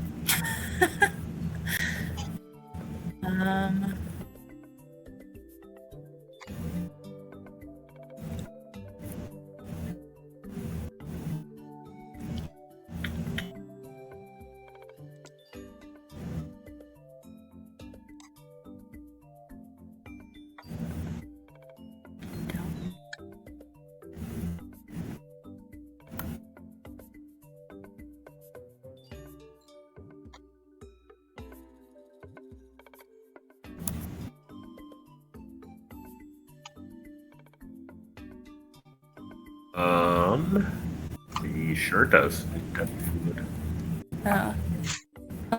The year, second level spell. Yeah. I have. I'm 5th level. I have Misty Step. So. It's a Horizon Walker It's spell. a Horizon Walker spell. Ooh. Really? Oh. Yes. It's apparently a free spell you get for 5th level. Ooh, hell yeah. Okay. It's your other second level spell slot. So what are you trying to do here? Because this is going to be an automatic success. I'm trying desperately to get close to them. So, yeah. Yeah. Yeah, so you seeing like that you're not gaining on them, you pause in the water, and how do you cast Misty Step on yourself? What does it look like? I don't know. I feel like I probably like focus on like where I want to go and just kind of like, I don't know. Yeah, and so you Water. There's just It'd be. What's that? Mist. Rather than like a puff of mist, there's like a splash of water or something. Yeah, so you kind of like submerge in the water you're in, and then like with a splash emerge just behind the Ozzies, who are just like giggling to themselves after casting Gust on Galonk that knocked him on his back. And so you are right there with them now. That is a success. Back to Galonk. This is the what's it called in tennis? Like point match or whatever. Match point. Match point. I don't know anything. I played Wii Sports tennis like 10 years ago. That's all I've got. So 4 successes, 2 failures. What would you like to do?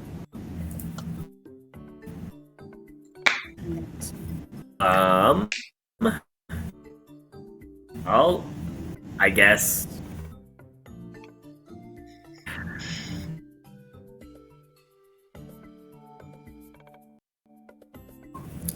Sorry. Just accidentally clicking everything today.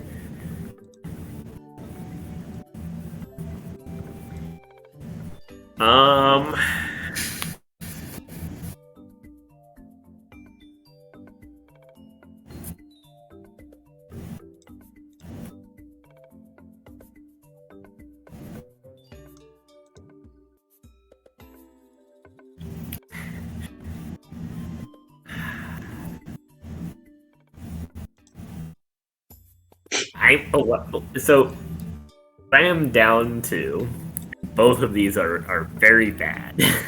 Oh boy. I'm down to is either. Well, okay. I could try casting Dispel Magic, but my last thing, I don't know if it's magic. So I feel like I don't want to waste that if I think that it might literally be that she has a twin that appears. I will say though also, since it is match point, Natara, if you have something you want to do, you certainly may offer it. If I'm right behind them, can I use Lightnet? Yeah. That's I way mean, better than is- way better than me either praying or asking her to So stop. the other thing too is I think in my inventory I have 3. Would I be able to throw a net successfully from each hand to try and get both? Or wait, is this 3 or is this actually wait, no, I think it's just You can't do both. You have to do one because it's like an action. I have one net anyway. I don't know how things work. I just have the one net. Okay. Well, I will say though, I guess I did say you were right behind her. Yeah. So okay. So yeah, you're right there. You want to throw a net. Is there anything else you're adding before I give the verdict here of what you should roll for here?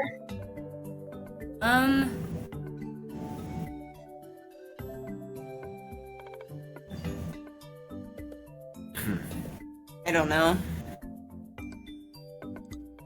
So, give me 1 second. I'll pull something up here.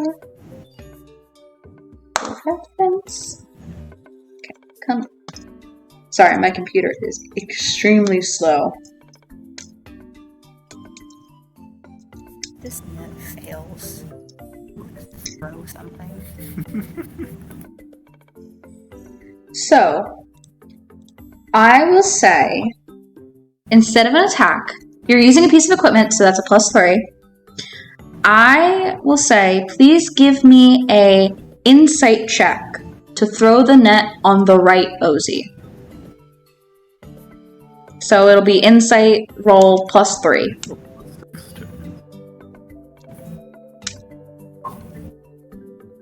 A 16. No, +3. Oh, yeah, +3. That's the DC. Yeah, +3. 16's the DC. Holy shit. So, Natara, you poof with a splash, soaking the Ozzies in front of you, and quickly thinking, throw the net at the one that you think is the real Ozzy, and you catch her, and she falls with the real hairpin as the other one dissolves away. No, not dissolves, poofs away. Just poofs away in a puff of pink smoke. And you have successfully caught Ozzy. You have completed the skill challenge. So, she kind of struggles under the net, kind of like wriggling with her staff, which is getting even more tangled in the net as she struggles. Oh, come on! It was all in good fun. Addressing you both. I'm like funning up like well, that was quite their one trick you played on us all. I don't appreciate that. Well, what can I say? It's in my nature. It's in my magic. My fairy wanted it to happen. We gathered that. Huh. I mean, stealing from her sister that's supposed to be all strength and protection and strategy? Oh my gosh. How embarrassing. It's not even a matter of if I got away with it. The fact that it happened in the first place is all the joy that we need from it. Right, well, I will take the hairpin back now. Right. And so you are able to pull that free from the net. It's a big hairpin compared to you guys.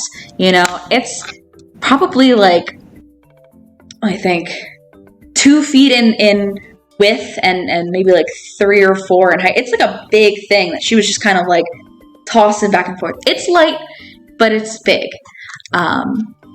And you take that, and I imagine your net back. Yes.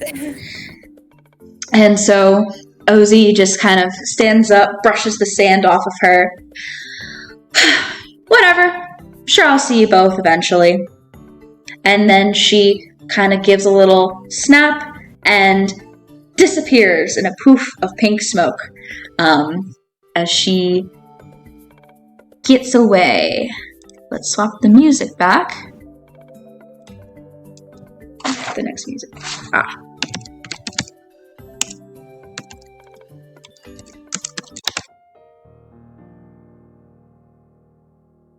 So, you together have successfully retrieved the Great Fairy Mija's iridescent butterfly hairpin. You make the trek back up, and as it comes to be like mid-afternoon, make your way back to the fairy fountain. She's no longer above water, but you do see in where this bulb once was, it's an open flower with these gigantic petals and a shimmering pool of extremely reflective water at the base of it. Imagine you come back around. What would you like to do?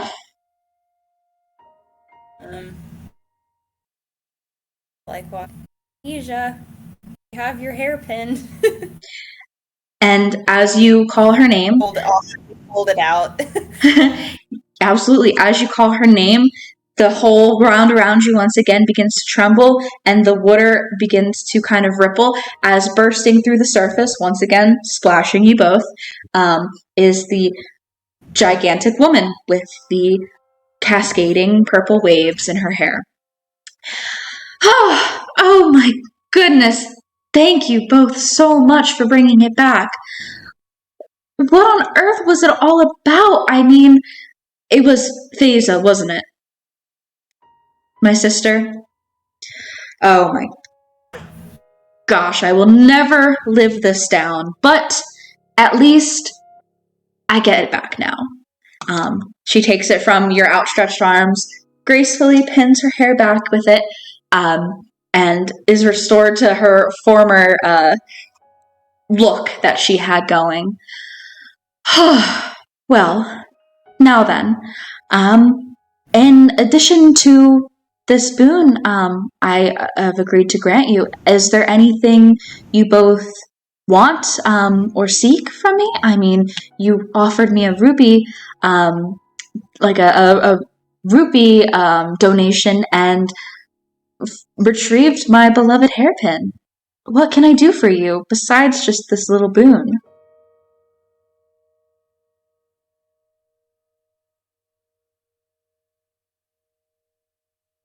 I mean, I guess I'll ask her if she knows anything about the Spring of Power. Spring of Power. I mean, I'm familiar with the Spring of the Horse God, but I can't say I know much of Springs of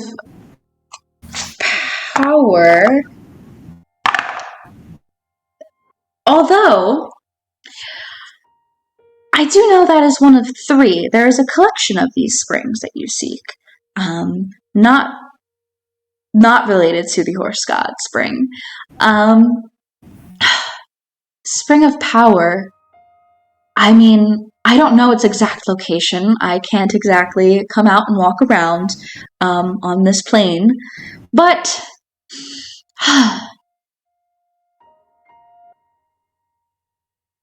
it is near, relatively speaking. I think you're right to be looking about Akala.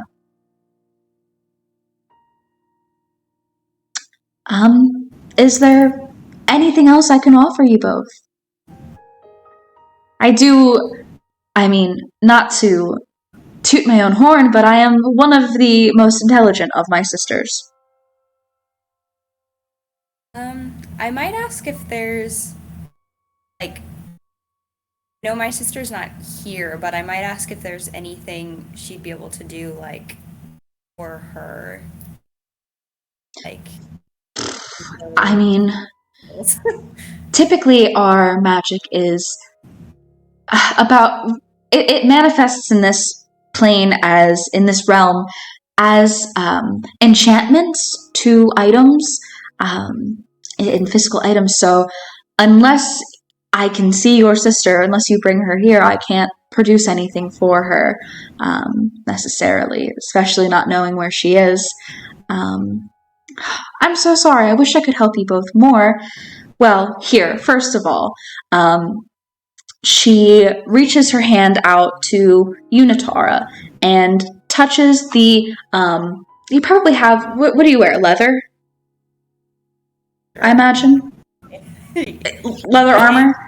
It's probably, yeah. So she touches your leather bracers that you have on either arm. Technically speaking, as, you know, this is what the armor you would be wearing is. And enchants them. And so, I don't have it to say bracers, I didn't update that.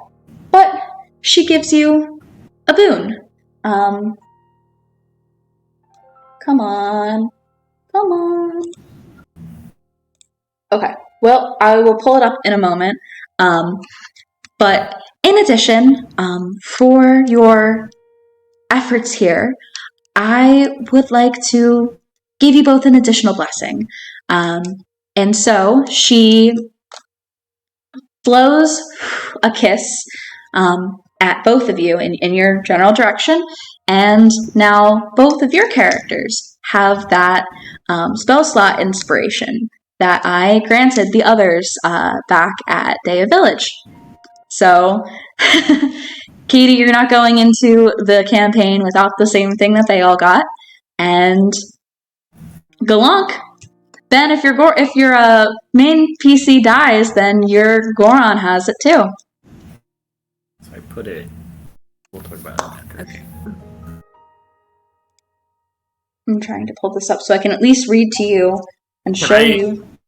I ask before. Can we say that I asked before this? Yeah. Well, I don't quite know how y'all fairies work, but got any fancy rocks down in that there pool? We don't really have rocks like you all have rocks. His eyes are wide as to what that could mean, but he doesn't ask. Give me just a persuasion check.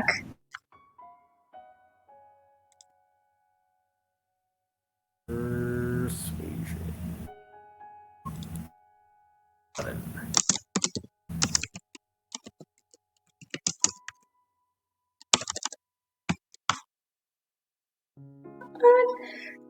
No.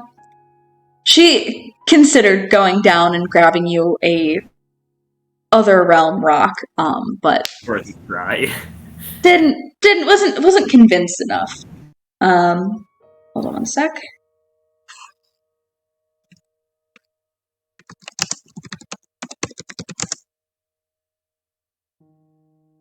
I'm just trying to update it because I wanted it to be bracers and I forgot to.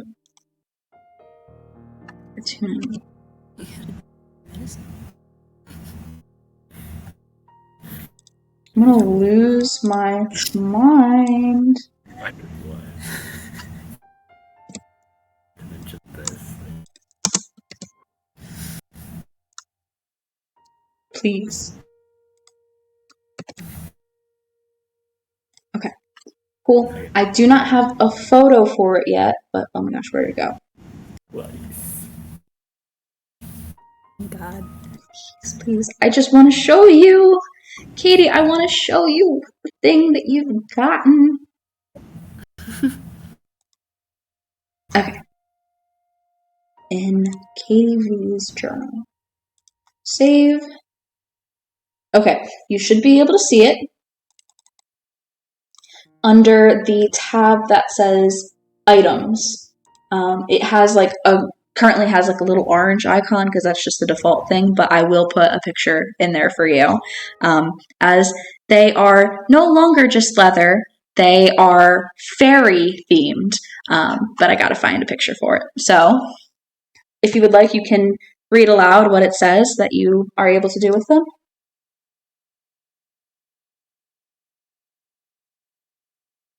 Oh no, I can't hear.